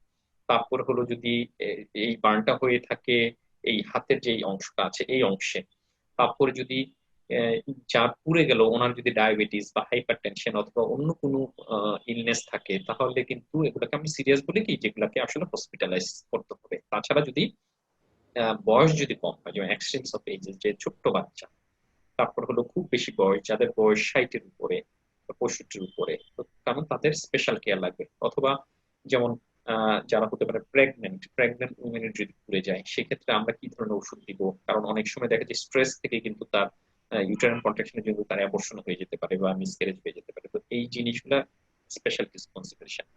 এটা হলো আমার যে পার্সোনাল যে ইস্যুগুলা। তারপরে আসতে পারে যে আপনার electric burn in respect of the percentage, আপনাকে অবশ্যই হসপিটালাইজড হতে হবে। তারপরে হতে পারে আপনার কেমিক্যাল বার্ন, আগে আমরা খুব বেশি পেয়েছি যে অ্যাসিড সন্ত্রাস, অ্যাসিড বার্ন, এটা গত 10 বছরে আমাদের কার্ভ অনেক কমে গিয়েছে। আমি যখন 2009-এ ট্রেনিং শুরু করি, তখন এক বছরে আমি 400 থেকে 450 পর্যন্ত পেশেন্ট আমি হসপিটালাইজ দেখছি এক বছরে। আর গত বছরে আমি বা এই বছরে যদি বলেন, আমি সম্ভবত 3 বা 4 জন পেশেন্ট মাত্র আমি হসপিটালে দেখেছি, মানে অনেক কমে গিয়েছে। কিন্তু ইন কন্ট্রারি আরো কিছু বার্ন বাড়তেছে আমাদের, যেটা ওই যে আগেও বলেছি, যে গ্যাস সিলিন্ডার বার্স্ট হতে পারে, অথবা গাড়িতে সিলিন্ডার বার্স্ট হতে পারে, অথবা আপনার এয়ার কন্ডিশনারে, যেটা আসলে এয়ার কন্ডিশনার বার্স্ট করে না, সেটা হয় কি যে আমাদের ইলেকট্রিক লাইনের জন্য হয়তো বা সেখানে অনেক কোম্পানিতে বিভিন্ন ধরনের গ্যাস ইউজ করা হয়, কুলিং যে গ্যাস গুলা, তার কিছু কিছু আছে দাহ্য, কিছু অদাহ্য আছে। অদাহ্য যেগুলো, সেগুলো খুব দামি দামি ব্র্যান্ডে অদাহ্য গ্যাস দেওয়া হয়, কিন্তু খুব ছোট ছোট ব্র্যান্ডে অনেক সময় দেখা যায় দাহ্য গ্যাস দেওয়া হয়, সেটা স্পার্কের জন্য সেখানে আগুন লেগে যায়। তারপর হতে পারে মশার কয়েল থেকে লেগে হয়তো দেখছো ঘুমিয়েছিল, পুরা আগুন লেগে আমার শরীরে পড়ে গিয়েছে। তারপর হতে পারে স্পেশাল বার্ন, যেটা যে ক্লোজড এরিয়া বার্ন, যেমন আমার রুমের ভিতরে কেমিক্যাল ছিল, সেখানে আগুন লেগে গেছে, সেটা ইন্ডাস্ট্রিতে হয় সাধারণত, যেমন রাবার কারখানা। এই যে গতকালকে না আজকে শুনলাম যে কোথায় একটা জুতার ফ্যাক্টরিতে লেগে গেছে, অথবা একটা গার্মেন্টস ফ্যাক্টরিতে, এখানে প্রচুর পরিমাণ কার্বন ডাইঅক্সাইড মনোক্সাইড তৈরি হয়। হয়তো পুড়েছে শরীরের পুরো অংশ কম, কিন্তু তার শরীরে কিন্তু কার্বন ডাইঅক্সাইড মনোক্সাইড চলে গেছে। তো মানুষজন তো বুঝে মনে যে ছোট ছোট বার্ন, তাকে ঘরে রেখে দেয়, কিন্তু সেটা হচ্ছে টক্সিমিয়া থেকেই মারা যাবে 48 ঘন্টা পরে। কারণ তাকে কিন্তু আমরা যদি একটু অক্সিজেন দিতে পারি, তাকে আমাদের কিছু মেশিন আছে, সেই মেশিনে যদি আমরা চিকিৎসা দিতে পারি, আমরা হয়তো 50% পেশেন্টকে বাঁচিয়ে ফেলতে পারতাম। তো এইরকম কিছু বার্ন। আর হলো যে কিছু স্পেশাল বার্ন বলতে কি, অনেক সময় অনেককে আমরা হোমিসাইডাল বলা হয়, জোর করে ধরে শরীরে আগুন লাগিয়ে দিয়েছে, এসব ক্ষেত্রে অবশ্যই তাকে হসপিটালে নিতে হবে, এটা যত কমই হোক, কারণ এখানে লিগাল একটা ইস্যু আছে। আর যদি হয় কেউ সুইসাইডাল টেন্ডেন্সি থেকে কেউ যদি শরীরে আগুন লাগিয়ে দেয়, তাকে অবশ্যই হসপিটালে নিতে হবে, কারণ সেটা কিন্তু স্পেশাল টাইপ বার্ন হিসেবে গণ্য হয়। তো এই জিনিসগুলা বাদে আর অন্যগুলো কিন্তু আসলে আমরা হোম ট্রিটমেন্ট করতে পারি। তো এটা হলো আমরা কোন বার্ন গুলাকে আমরা হসপিটালে পাঠাবো। আর পরবর্তী প্রশ্ন হলো যে আপনি কোথায় পাঠাবেন, আমি এই হসপিটালে যে আমি কি এই শেখ হাসিনা বার্ন ইনস্টিটিউটে চলে আসবো, যদি নাকি আমি ঢাকার মেডিকেলে যে বার্ন ইউনিট যেটা এখন কোভিড আছে এটা সবসে খুলে যাবে। তো ওখানে ওটা সেকেন্ড লার্জেস্ট আমাদের বার্ন সেন্টার। তো আমাদের যদি আপনি বার্ন সেন্টার গুলোর নাম জানতে চান তো আমি বলে দিচ্ছি যে ঢাকা শহরে যদি আপনি আসেন আমাদের Sheikh Hasina burn plastic surgery এটা বিশ্বের সবচেয়ে বড় বার্ন সেন্টার, কিন্তু এটা এখনো ফুল চালু হয় না, আমাদের আর 5-6 মাসের মধ্যে ফুল চালু হয়ে যাবে। এটা একটা গর্বের বিষয়, যেটা কিন্তু ওয়ার্ল্ডের সবচেয়ে largest burn centre, burn plastic surgery centre. তারপরে হলো ঢাকা মেডিকেল কলেজের বার্ন ইউনিট, যেটা বাংলাদেশের সেকেন্ড লার্জেস্ট। তারপরে আছে আপনার মিডফোর্ড হসপিটাল, যেটা পুরাতন ঢাকায়, ওখানে আমাদের বার্ন প্লাস্টিক সার্জারি আছে। আপনার ঢাকার সোহরাওয়ার্দী হসপিটালে আছে আপনার বার্ন প্লাস্টিক সার্জারি। তারপরে আপনি যদি ঢাকার ভিতরে সরকারি আর নেই, প্রাইভেটের ভিতরে হলো আপনার যেমন সিটি হসপিটাল আছে, আপনি ঢাকার সিএমএইচ এ আছে, এবং কিছু কিছু প্রাইভেট ছোট ছোট হসপিটালে আপনার বার্ন চিকিৎসা, যেমন সেন্ট্রাল হসপিটাল আছে, তারপরে ন্যাশনাল হসপিটাল আছে জনসন রোডে, ওই জায়গাগুলোতে হচ্ছে। এবার যদি আমি ঢাকার বাহিরে যাই, চট্টগ্রামে আমাদের অনেক বড় একটা বার্ন ইউনিট আছে। তারপর আপনি যদি চলে আসেন সিলেটে, আমাদের Sylhet Osmani medical college hospital burn plastic surgery department আছে, ওখানে চিকিৎসা হচ্ছে। কুমিল্লায় শহরে যে কুমিল্লা মেডিকেল কলেজ হসপিটালে আছে। তারপর আপনি রাজশাহীতে চলে যান, বরিশাল, ময়মনসিং, তারপরে আপনার ফরিদপুর মেডিকেল কলেজ, মানে বড় বড় যতগুলো মেডিকেল পুরাতন মেডিকেল কলেজ আছে আমাদের, সব জায়গায় কিন্তু আপনার বার্ন প্লাস্টিক সার্জারি ডিপার্টমেন্ট আছে, যে মেডিকেল কলেজ হসপিটাল সেখানে যেতে পারেন। এখন এগুলা ছাড়া আপনি আর কোথায় যাবেন? তো তারপরে কিন্তু আপনার হাতের কাছে অন্য যে ছোট নতুন নতুন যে মেডিকেল কলেজ হসপিটাল গুলো হয়েছে সেখানে কিন্তু আপনার সার্জারি ডিপার্টমেন্ট আছে। তো আমাদের যারা সার্জারিতে যারা ট্রেন্ড, ওনারা কিন্তু সবাই বার্ন নিয়ে আহ, ওনারা ভালোই চিকিৎসা দেন, ঠিক আছে, ওনারা ট্রেন্ড। তো আপনাদের যদি দরকার হয় আপনার আশেপাশে যেই সরকারি মেডিকেল কলেজ হসপিটাল এবং প্রাইভেট মেডিকেল কলেজ হসপিটাল তো অনেকগুলোই আছে, আপনারা আপনারা নির্দ্বিধায় সেই হসপিটাল গুলোতে যেতে পারেন। এখন আসি আমি উপজেলা লেভেলে, আপনি উপজেলা লেভেলে বা ডিস্ট্রিক্ট লেভেলে কি করবেন আমি আগেই বলেছি। আপনি কনফিডেন্টের সাথে আপনি আপনার যে কোনো সদর হসপিটালে আপনি চলে যেতে পারেন, সেখানে সার্জারি ডিপার্টমেন্ট আছে এবং ওখানে যে ইমার্জেন্সিতে যেই চিকিৎসকরা আছেন ওরা বার্নের উপরে ট্রেন। তারপর আপনি উপজেলা স্বাস্থ্য কমপ্লেক্সে অ্যাটলিস্ট আপনি আপনার ইনিশিয়াল, কারণ আপনি বার্নের যে স্পেসিফিক চিকিৎসা না, বার্নে কিন্তু আগে দরকার হলো আমাকে আগে জীবন বাঁচাইতে হবে, অ্যাটলিস্ট আপনাকে একটা স্যালাইন চালু করবে, একটা ড্রেসিং দিয়ে, একটা ব্যথার ওষুধ দিয়ে, কিছু ইনজেকশন দিয়ে কিন্তু আপনাকে একটা মেডিকেল কলেজ হসপিটালে পাঠাবে। ওরা যদি মনে করে সিরিয়াস তখন তারা ঢাকায় পাঠাবে। কিন্তু আমি যদি এই চেইনটা ফলো না করি তাহলে কিন্তু আমরা পেশেন্টকে বাঁচাতে পারবো না। আপনি সরাসরি ওই পেশেন্টকে নিয়ে রওনা দিলেন ঢাকায়, আপনি পেশেন্ট আমাদের কাছে আনলেন ঠিকই, আপনি মনে করেন এত ছোট বান পুড়ে গেল, আপনি হয়তো আমাদের সাথে আপনি হয়তো খুব মন খারাপ হলো, আপনি হাসপাতালে ভাঙচুর করলে কিন্তু লাভ হবে না। কারণ হলো আপনি এই ট্রান্সপোর্টে যে তার যে প্রসিডিউরটা ফলো করা উচিত ছিল, তার শরীর থেকে কিন্তু প্রচুর পরিমাণে পানি এবং লবণ বেরিয়ে গিয়েছে, আমার এখানে আনার পর আমি কিন্তু আসলে তাকে বাঁচাতে পারবো না। তাই আমাদের সাজেশন হলো আপনি যদি এরকম দরকার হয় হসপিটাল, আপনি নিকটস্থ যে কোনো হসপিটাল আপনি নিয়ে যান, নিলেই দেখবেন ওরা আপনাকে একটা স্যালাইন দিবে, ক্যানুলা করবে, আপনার স্যালাইন চালু করবে, কয়েকটা ইনজেকশন দিবে, আপনার প্রস্রাবের রাস্তায় একটা নল দিয়ে দিবে, দিয়ে উনটাকে ঢেকে দিবে। এতে কিন্তু আপনার রোগীর জীবন বেঁচে যাওয়ার সম্ভাবনা প্রায় 50% বেড়ে গেল। তাই এই জিনিসগুলোতে আমাদের সাজেশন হলো যে আপনার নিকটস্থ যে কোনো হসপিটাল চলে যাবে। না, এটা খুব ইম্পর্টেন্ট একটা কথা বললেন, কারণ আমাদের মধ্যে এটা একটা কমন নিয়ে কাজ করে যে বার্ন ইউনিট কোথায় আছে সেটা দূরে হলে সেদিকে রওনা হওয়া। কিন্তু আপনি যে কথাটা বললেন যে ইনস্ট্যান্টলি, মানে একটা তো আমাদের প্রাথমিক চিকিৎসা যেটা আমরা নিজেরা করছি, কিন্তু তারপরের চিকিৎসার মধ্যেও একটা প্রাথমিক পর্যায়ে আছে যেটা আপনি বললেন, স্যালাইন দেওয়া, ইনস্ট্যান্ট কিছু ইনজেকশন দেওয়া। এই জিনিসগুলো হলে 50%-এর বেশি আপনি বললেন যে চান্সটা বাড়ে, তার যে সার্ভাইভালের চান্সটা। সো এটা প্রচন্ড ইম্পর্টেন্ট, এবং এই চ্যানেলটা মেনটেন করে যে ফার্স্টেই আমি ইনিশিয়াল ট্রিটমেন্টটা দিয়ে এরপরে মুভ করতে হলে তখন আমি চিন্তা করলাম উইথ ডক্টরস অ্যাডভাইস। সো আমার মনে হয় এটা খুবই ইম্পর্টেন্ট ভিউয়ার্সদের জন্য জানা, যে এই ধরনের সিরিয়াস মানে সিচুয়েশন আসলে ডিসিশন মেকিং তাহলে ইজি হয়, যে কি করা উচিত জানাটা থাকলে। আমি এরপরে এটার পরের প্রশ্নটা আমার এটাই হবে যে আপনি অলরেডি যদিও কিছু কিছু অ্যান্সার দিয়েছেন যে কত পার্সেন্টের পরে হলে দেখা যায় যে সার্ভাইভাল রেটটা কমে যায়, বাট এটার পরে আসলে ভিউয়ার্সদের ক্ষেত্রে, কারণ আপনাদের কাছে যে এই ধরনের সিরিয়াস বার্নে আমরা আপনাদের কাছেই যাবো এবং আপনাদের উপরেই রিলাই করবো, আমাদের আর কিছু করার নেই। বাট এই ক্ষেত্রে আসলে expectation both in terms of survival বলেন, ট্রিটমেন্ট কস্ট বলেন, সবকিছু মিলে আমাদের আসলে একটা রোগী এবং তার অ্যাটেন্ডেন্টের কি এক্সপেকটেশন থাকা উচিত? এটা আমরা সাধারণত এখন যেটা করি, এটা আমাদের কিছু গাইডলাইন আছে। বিশ্বের বড় বড় হসপিটালগুলোতে যেটা থাকে যে দেখবেন খুব সুন্দরভাবে ওনাদের যে ওয়েবসাইট একটা ডেভেলপ করা থাকে, ওনাদের অনেক ব্রোশিউর থাকে, এবং ওনাদের হসপিটালে অনেক ইনফরমেশন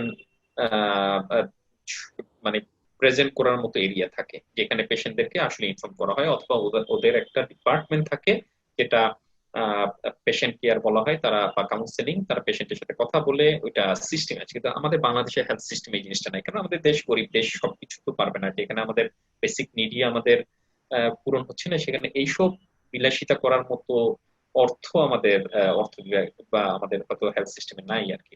তো হয়তো আস্তে আস্তে ডেভেলপ করবে। তো এই জন্য আবার নাম্বার টু হলো যে আমাদের এডুকেশন লেভেল, যে আমরা যদি এডুকেটেড হতাম, আমি কিন্তু ইন্টারনেটে ঢুকে কিন্তু এখন ইনফরমেশন ইজ ওপেন। এই জন্য ওইসব দেশের এই যে হসপিটালের ওয়েবসাইটে সব ইনফরমেশন দেওয়া আছে, পেশেন্ট জেনে যায়। তো এই জন্য আমরা যদি এখন পড়ি, এই জন্য আমাদের যদি একটু কঠিন হয়ে যায়, তো তারপর আমরা বলবো যে সার্ভাইবিলিটি, যে পুড়ে যাওয়ার পর তার আসলে প্রগনোসিস, মানে প্রগনোসিস আমরা মেডিকেল টার্মে বলি যে আসলে তার কি হবে। উনি কি পুরোপুরি সুস্থ হয়ে যাবেন, নাকি উনি বিকলাঙ্গ থাকবেন, নাকি উনি মারা যাবেন, তাই তো? তো এখন এইটা কিন্তু নির্ভর করে, আসলে এটা খুব কঠিন একটা ইকুয়েশন, এটা অনেকগুলো ফ্যাক্টরের উপর নির্ভর করে। এই জন্য মানুষজন হয়তো কনফিউজড হয়ে যায়, বলে যে হ্যাঁ আমার ওই রোগী তো 40% পড়া ছিল, সে তো বেঁচে গেছে, তো তোমার রোগী মাত্র 20% মরে গেল, আসলে চিকিৎসা দেয় নাই ঠিক মতো, অথবা মাত্র 10% ছিল, বাঁচাতে পারে না, এটা কিভাবে সম্ভব?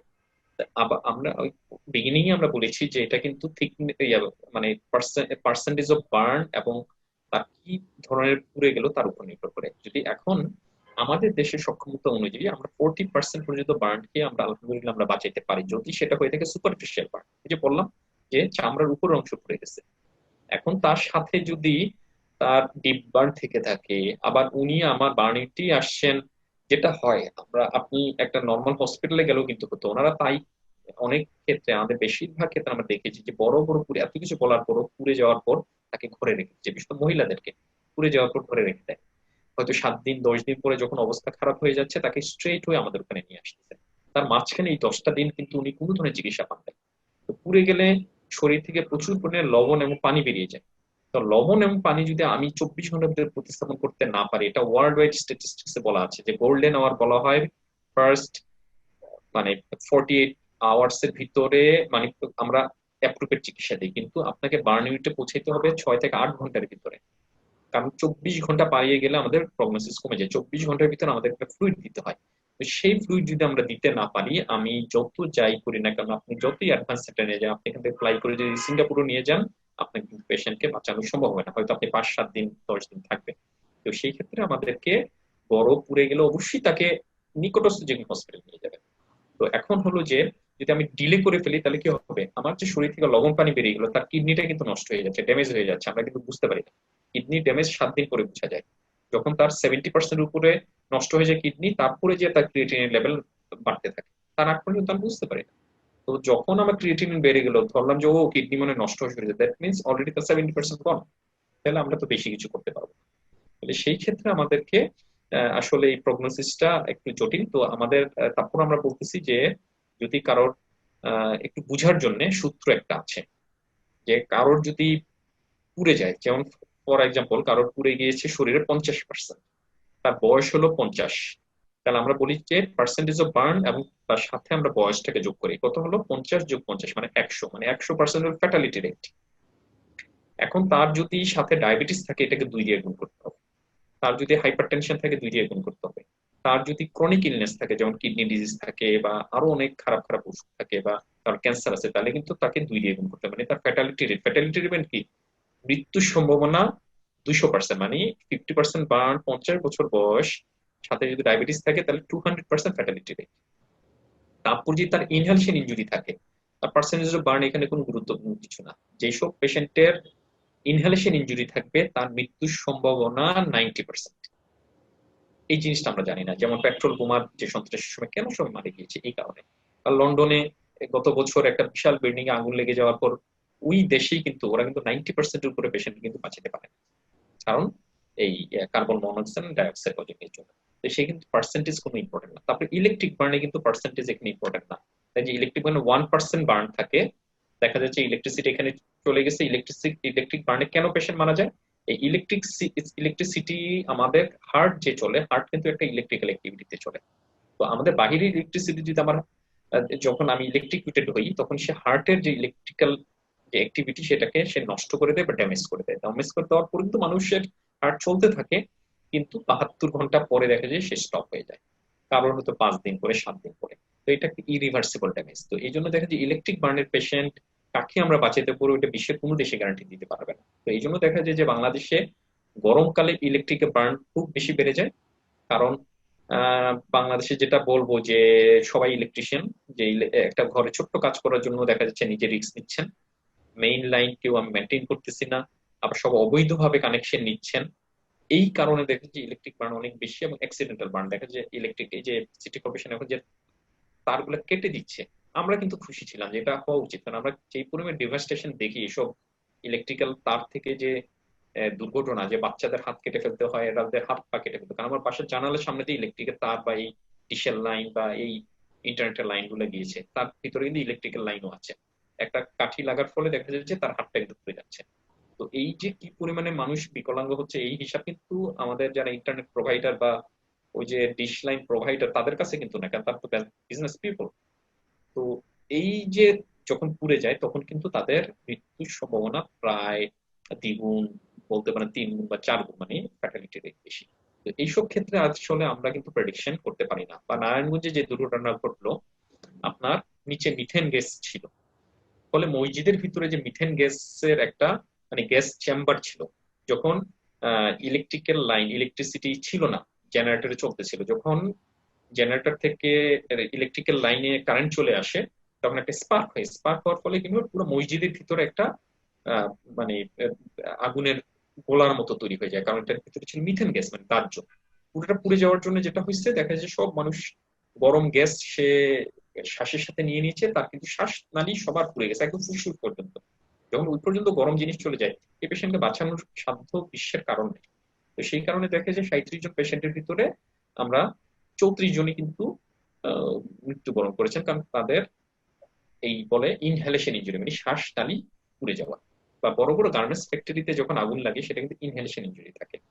বা বিভিন্ন কারখানায় যখন আগুন লাগে, বা বিভিন্ন অফিসে, এই যে গুলশানে যে বড় একটা টাওয়ারে আগুন লেগে যায়, তখন কি হয়েছে যে সবাই বললো না যে আগুনের ধোঁয়ার ভিতরে আমি আটকে পড়ে গেছি, অজ্ঞান হয়ে গেছে। এই জন্য কিন্তু তাদের মৃত্যু হারটা বেশি থাকে। অথবা ওখান থেকে ঝাঁপ দিয়ে নিচে পড়ে গেছে, হাড় ভেঙে গেছে, ব্রেইনের হাড় ভেঙে গেছে, দেখা যায় হেড ইঞ্জুরির জন্য কিন্তু পরবর্তী সে মারা যাচ্ছে। আমরা হয়তো দেখতেছি যে তার শরীরে অল্প পুরা, হয়তো তার সাথে হেড ইঞ্জুরি আছে, লাংস ইঞ্জুরি আছে, লিভার ইঞ্জুরি আছে, আমরা কিন্তু সেটা সাধারণ মানুষজন বুঝতেছে না। ফলে দেখা যায় যে অ্যাসোসিয়েটেড ইনজুরির জন্য পেশেন্ট মারা যাচ্ছে।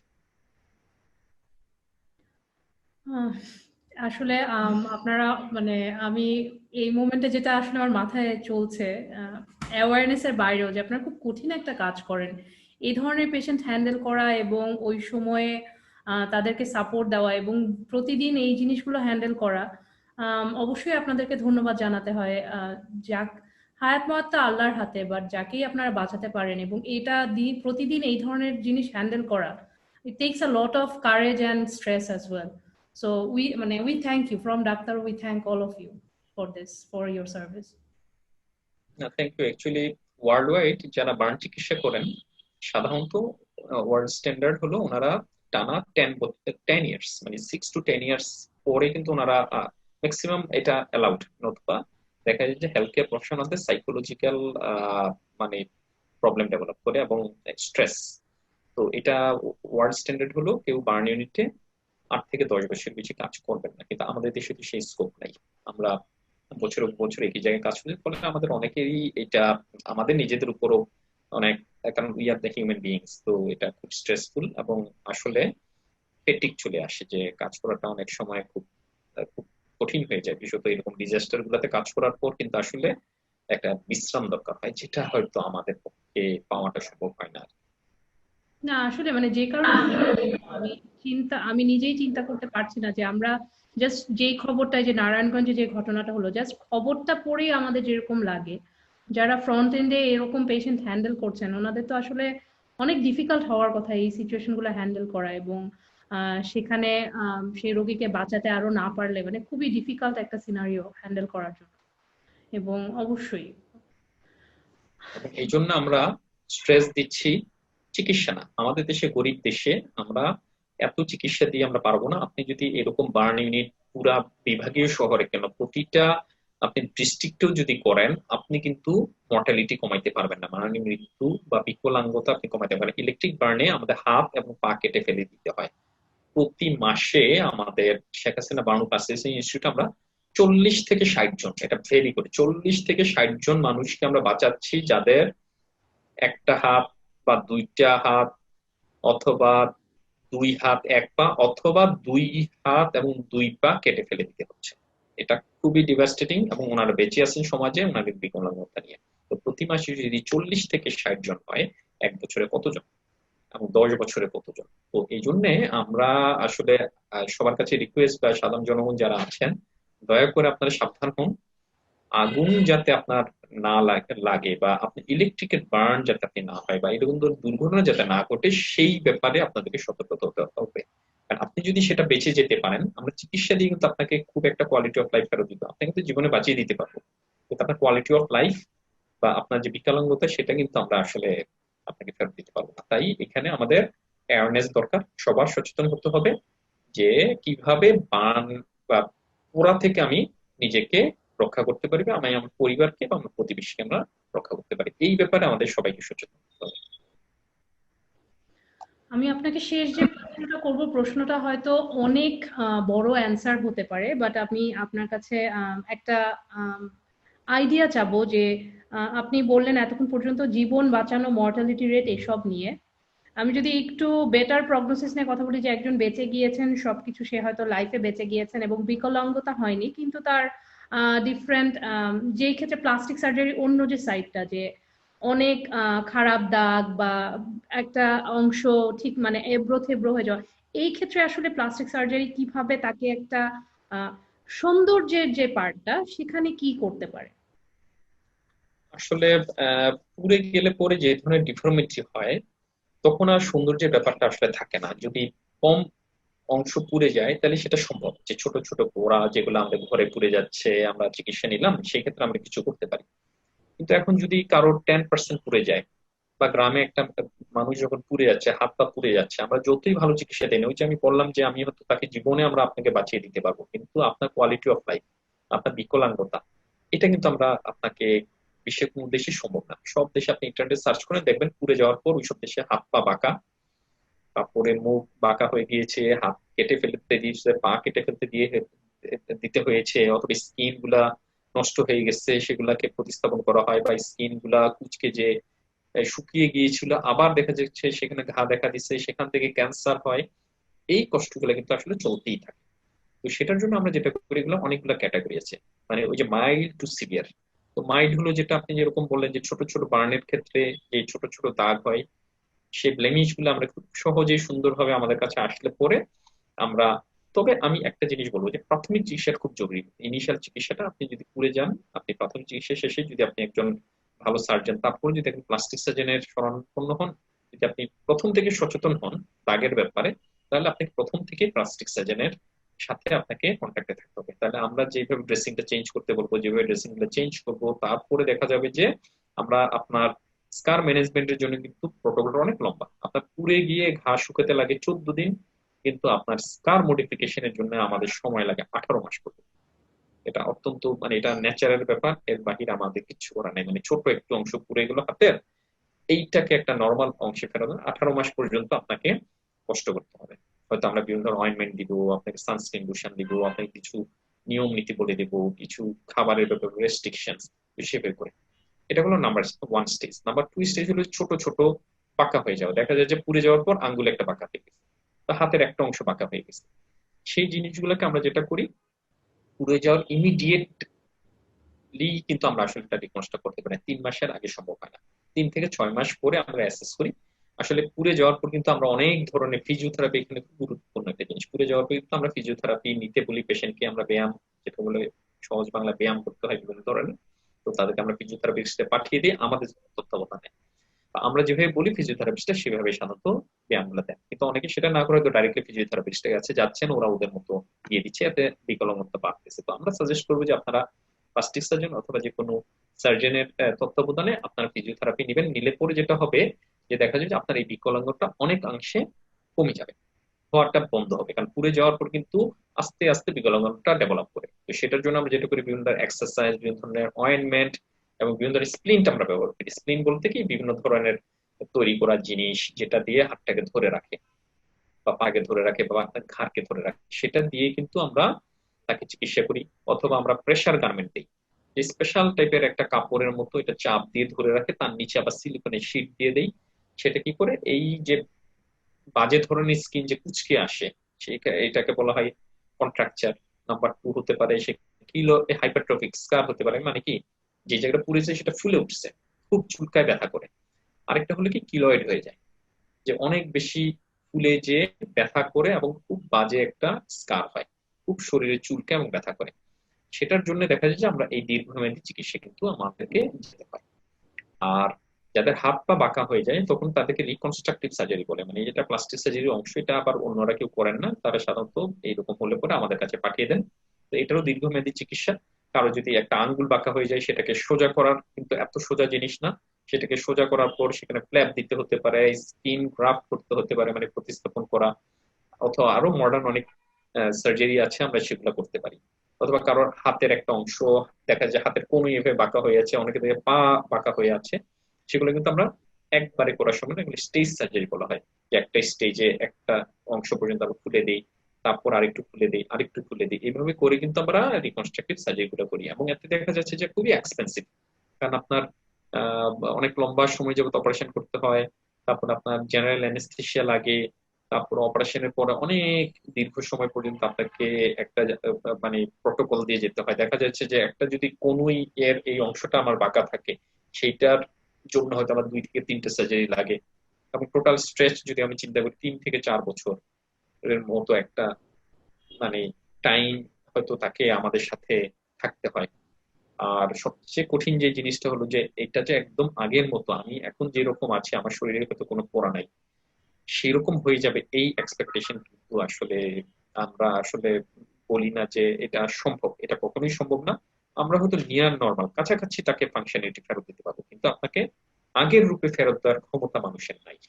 তো এই জন্য আমরা বলবো যে আমরা কমপ্লেক্স রিকনস্ট্রাকশন গুলো করি, যেমন শরীরে যখন ক্যান্সার হয়ে যাচ্ছে এই পোড়া থেকে, সেখানে স্কোমাস সেল কার্সিনোমা হয়, মার্জিনাল আলসার হয়, সেগুলো আমরা ফেলে দিয়ে আমরা সেখানে আবার স্কিন গ্রাফট অথবা ফ্ল্যাপ সার্জারি করে দিই। বিভিন্ন ধরনের শরীর যে বিকৃতি গুলো সেগুলোকে আমরা সবই আমরা কিন্তু আসলে কারেকশন করতে পারি। কিন্তু সমস্যা হলো যে ইলেকট্রিক বার্নে যখন একটা হাত এম্পুটেশন করে ফেলা হয়, পা এম্পুটেশন করে যায়, সেই ক্ষেত্রে আমরা আমাদের কিছু করার থাকে না। সেই ক্ষেত্রে আমরা সাধারণত সাজেস্ট করি যে প্রস্থেটিক লিম্ব আমরা পাঠিয়ে দিই। আর্টিফিশিয়াল লিম্ব দিয়ে কিন্তু একটা মানুষ নর্মাল লাইফে ফেরত যেতে পারে। অনেকেই চায় যে আমার পাটা পুড়ে গেছে বা ইলেকট্রিকে পোড়ার পর আমার পার হাত আপনারা কাইটেন না, যেমনি আছে সেভাবে রেখে দেন, আমি এটা হাত নিয়ে বেঁচে থাকতে চাই। কিন্তু আমরা অনেক কাউন্সিলিং করবো। ইন্টারন্যাশনাল স্ট্যান্ডার্ড হলো কি, একটা যদি অকেজো লিম্ব যেটার মধ্যে অনুভূতি নাই এবং কোনো মতেই তাকে দিয়ে কোনো নাড়ানো যাচ্ছে না, সেই লিম্ব রাখার কোনো চেষ্টা বেশি নাই। কারণ সেটার জন্য যেটা হচ্ছে, উনি বাহিরে যাবেন না, ঘরে বসে থাকবেন, কারণ এই লিম্ব দেখতে সবে কথা বলবে। নাম্বার টু হলে এটাতে উনি কাজ করতে পারেন না। নাম্বার থ্রি হলে এটা খুব সমস্যা তৈরি করে। এই 3টা কারণে দেখা যাচ্ছে যে উনি কিন্তু আসলে আহ, পরিবারকে হেল্প করতে পারছেন, উনি পরিবারের বোঝা হয়ে যাচ্ছে, সমাজের বোঝা। বরঞ্চ এটা ইন্টারন্যাশনাল স্ট্যান্ডার্ড হলে যদি এইরকম লিম্ব ইনিশিয়ালি আমরা যদি অ্যাম্পুটেশন করে দিই, এখন আর্টিফিশিয়াল লিম্ব পাওয়া যায় হাত এবং পা, দেখা যায় সেটা নিয়ে কিন্তু উনি খুব সুন্দরভাবে উনি সোসাইটিতে চলে যেতে পারতেছেন, উনি কাজ করতে পারতেছেন, বিজনেস করতে পারতেছেন। তো এই জন্য এখন আস্তে আস্তে মানুষের সচেতনতা বাড়তেছে। তো আমরা সেই জন্য আমরা একটা ফার্স্ট আউটসেট আমরা, যেমন পা যেটা কেটে ফেলার, আমরা বলি যে আপনি পা কেটেই ফেলেন, এই পা রাখার কোনো দরকার নাই, আননেসেসারি হয়তো 2-2.5 বছর আপনার কষ্ট হবে। বরঞ্চ আমরা যদি অ্যাম্পুটেশন করে দিই, এখন খুব ভালো ভালো মোটরাইজড লিম্ব পাওয়া যায়, কেউ বুঝতেই পারবে না, আপনার পাশ দিয়ে একজন হেঁটে যাচ্ছে, হয়তো তার পা নেই, তার হাত নেই, আপনি বুঝতেই পারবেন না। তো সেইভাবে করে কিন্তু আমরা আসলে একজন মানুষকে রিহেবিলিটেট করতে পারি এবং এটা সম্ভব। তাই আপনারা যদি আমাদের কাছে আসেন, আমরা আপনাকে পসিবল যতগুলো সমাধান আছে আমরা ইনশাল্লাহ আপনাকে দেওয়ার চেষ্টা করব। না, আজকে অসংখ্য আমার মনে হয় খুব ইউজফুল একটা ডিসকাশন হলো, যে একদম স্মল বার্ন থেকে খুব সিরিয়াস বার্নে কিভাবে আসলে আমরা প্রাথমিক চিকিৎসা নিব, সেখান থেকে আমরা ডিসকাশন শুরু করে কি কি হতে পারে, প্রগনোসিস কি, এবং তারপরে একটা বেসিক কোয়ালিটি অফ লাইফ, মানে বার্নের পরে আপনি মোটামুটি সুস্থ হয়েছেন, বাট আপনি আবার একটা বেসিক কোয়ালিটি অফ লাইফে ফেরত কিভাবে আসতে পারেন, আপনি লাস্ট যে অপশনগুলো বললেন। আমার মনে হয় যে আল্লাহ না করুক কারোর লাইফে এটা ফেস করতে না হোক, বাট জেনে রাখা অবশ্যই দরকার যে এ ধরনের বিপদে পড়লে আমরা কি করব।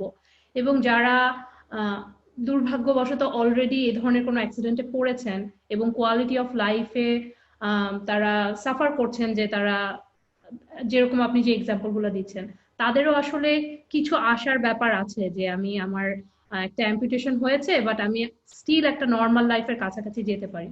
সো এটাও একটা হোপের কথা। তো এই সবকিছুর বাইরে আমি লাস্ট যে প্রশ্নটা আপনাকে করব, যে এগুলো সব বার্ন হয়ে যাওয়ার পরের কথা আপনি যদি আমাদেরকে শেষে কিভাবে আপনারা যে কেসগুলো পান, আপনি অলরেডি একদম ফার্স্টেই কিছু এক্সাম্পল দিয়েছেন, সবচেয়ে কমন কেসগুলো প্রতিরোধ করার জন্য, যে যাতে এটা বার্নের সিচুয়েশনটাই না হয়, কি কি সতর্কতা আপনি আমাদের ভিউয়ার্সদের জন্য আরেকবার দিতে পারেন? Thank you. অ্যাকচুয়ালি আমাদের দেশে দরকার সচেতনতা এবং অ্যাওয়ারনেস, কারণ আমরা গরিব দেশ।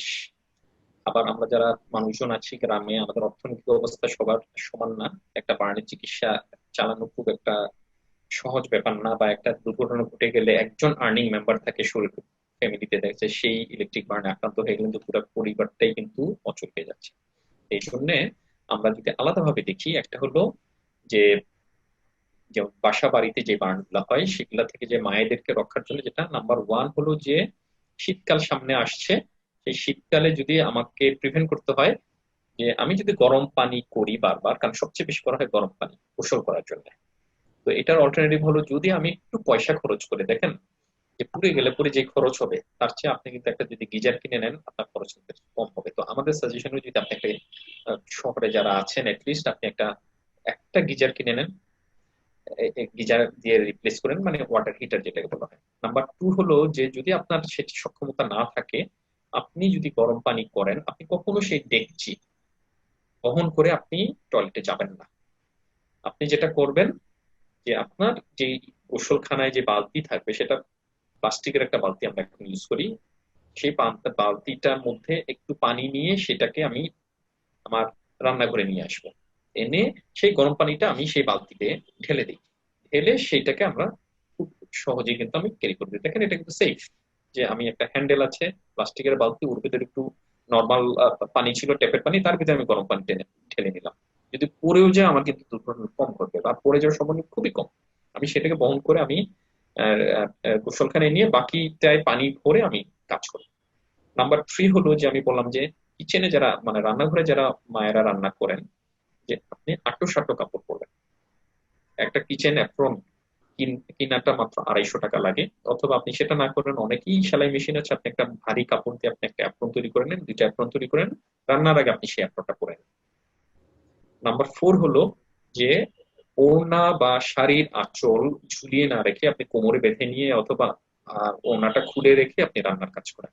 নাম্বার ফাইভ হলো চুলার অপোজিট সাইডে, মানে আমি যেই পাশে ধরে এখানে দাঁড়িয়ে আমি রান্না করতেছি, কিন্তু আমার চুলার অপোজিট সাইডে আমি যাতে কোনো কিছু না রাখি, কিছুই রাখা যাবে না, ওই জায়গাটা খালি করে দিতে হবে।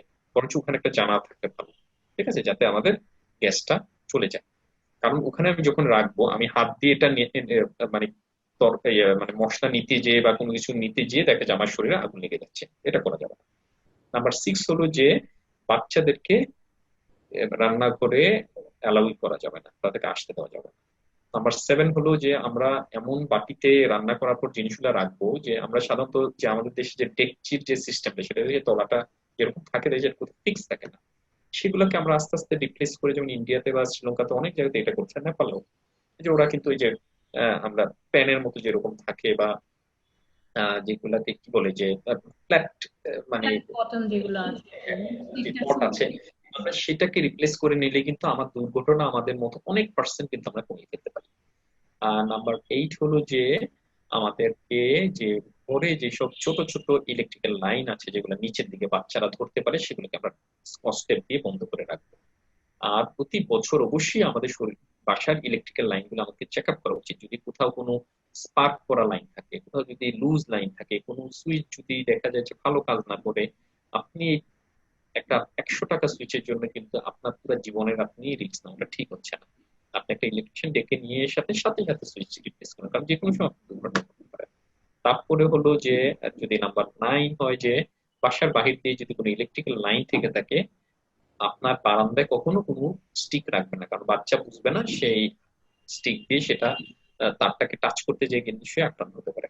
আর আপনার তারপরে হলো যে আপনাদের ঘরের উপর দিয়ে যদি কোনো ইলেকট্রিক লাইন থাকে, আপনি ইলেকট্রিক ডিপার্টমেন্টের সাথে কথা বলে সেই লাইনটাকে সরাই নেওয়ার ব্যবস্থা করেন, অথবা আপনি নিয়ম মেনে বাড়ি করুন যাতে ইলেকট্রিক্যাল লাইনের কাছাকাছি আপনার কোনো কমিশন, কারণ ইলেকট্রিক বার্নে সবচেয়ে বেশি পড়ে যাচ্ছে।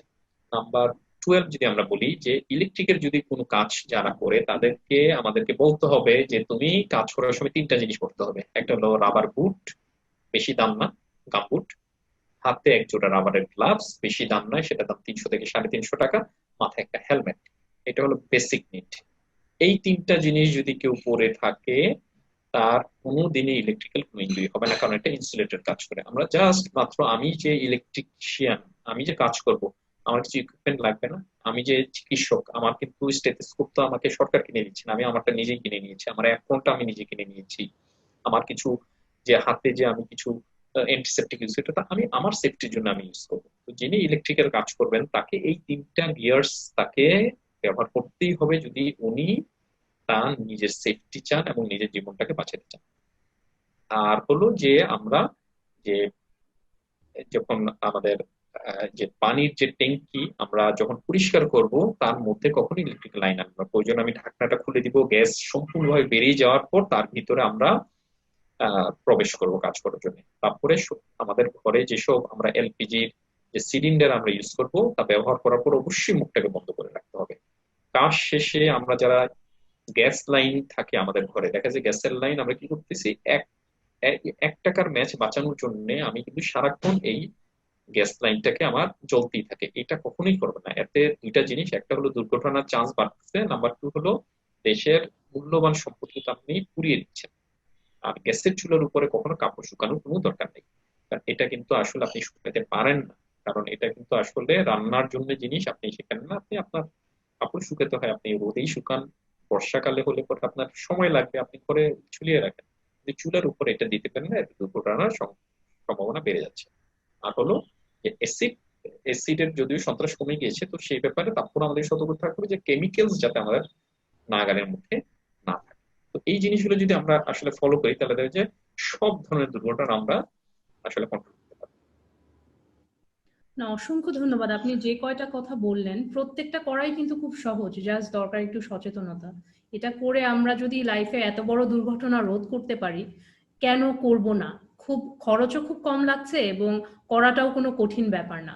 সো আমি ভিউয়ার্সদেরকে আবার আরেকবার বলবো যে আপনি আজকেই আরেকবার দেখেন আপনার বাসায় আপনার কি কি প্রিকশন নেওয়ার আছে।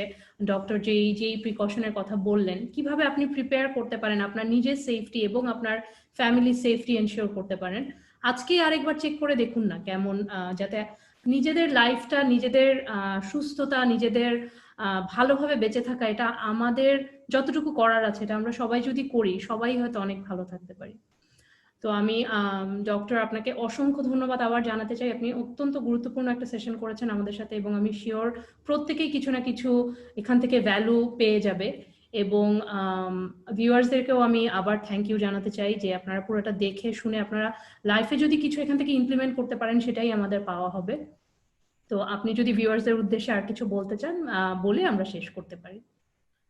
ধন্যবাদ। আমি আশা করি যে আপনাদের এই প্ল্যাটফর্ম যেটা ডাক্তার, সেটা অবশ্যই আমাদের প্রত্যন্ত অঞ্চলে, আমি জানি আপনাদের ভিউজ যেটা আপনাদের পৌঁছে দেওয়ার একটা ইচ্ছা আছে এবং আপনাদের কিন্তু টার্গেট হলো যে অ্যাওয়ারনেস।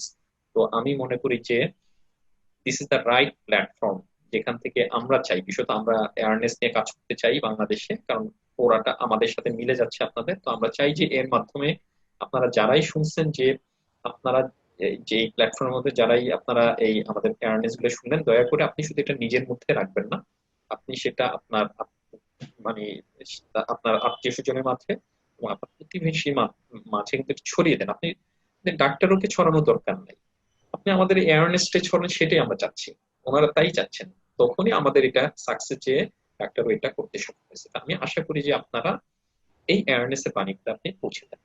তো তো এতে দেশের উপকার হবে, মানুষের উপকার হবে। আর আমি আসলে ডাক্তারকে ধন্যবাদ জানাচ্ছি এবং সাদিয়া মেহজাবিনকে, যে আপনারা একটা খুব ভালো একটা উদ্যোগ নিয়েছেন। তো আমরা চেষ্টা করব আপনাদের পাশে থাকার জন্য, যে যাতে আপনাদেরকে স্বাস্থ্য বার্তা এবং স্বাস্থ্য সচেতনতায় যেসব অ্যাওয়ারনেস এর জন্য যতটুকু করা দরকার আমরা আপনাদের পাশে আছি, ইনশাল্লাহ থাকবো।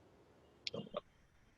অনেক ধন্যবাদ ডাক্তার, আপনার সুন্দর কনক্লুশনের জন্য, এবং সবাইকে আবার ধন্যবাদ জানাচ্ছি। সবাই ভালো থাকবেন, সুস্থ থাকবেন, এটা বলেই এই সেশনটা এখন শেষ করছি। আসসালামু আলাইকুম।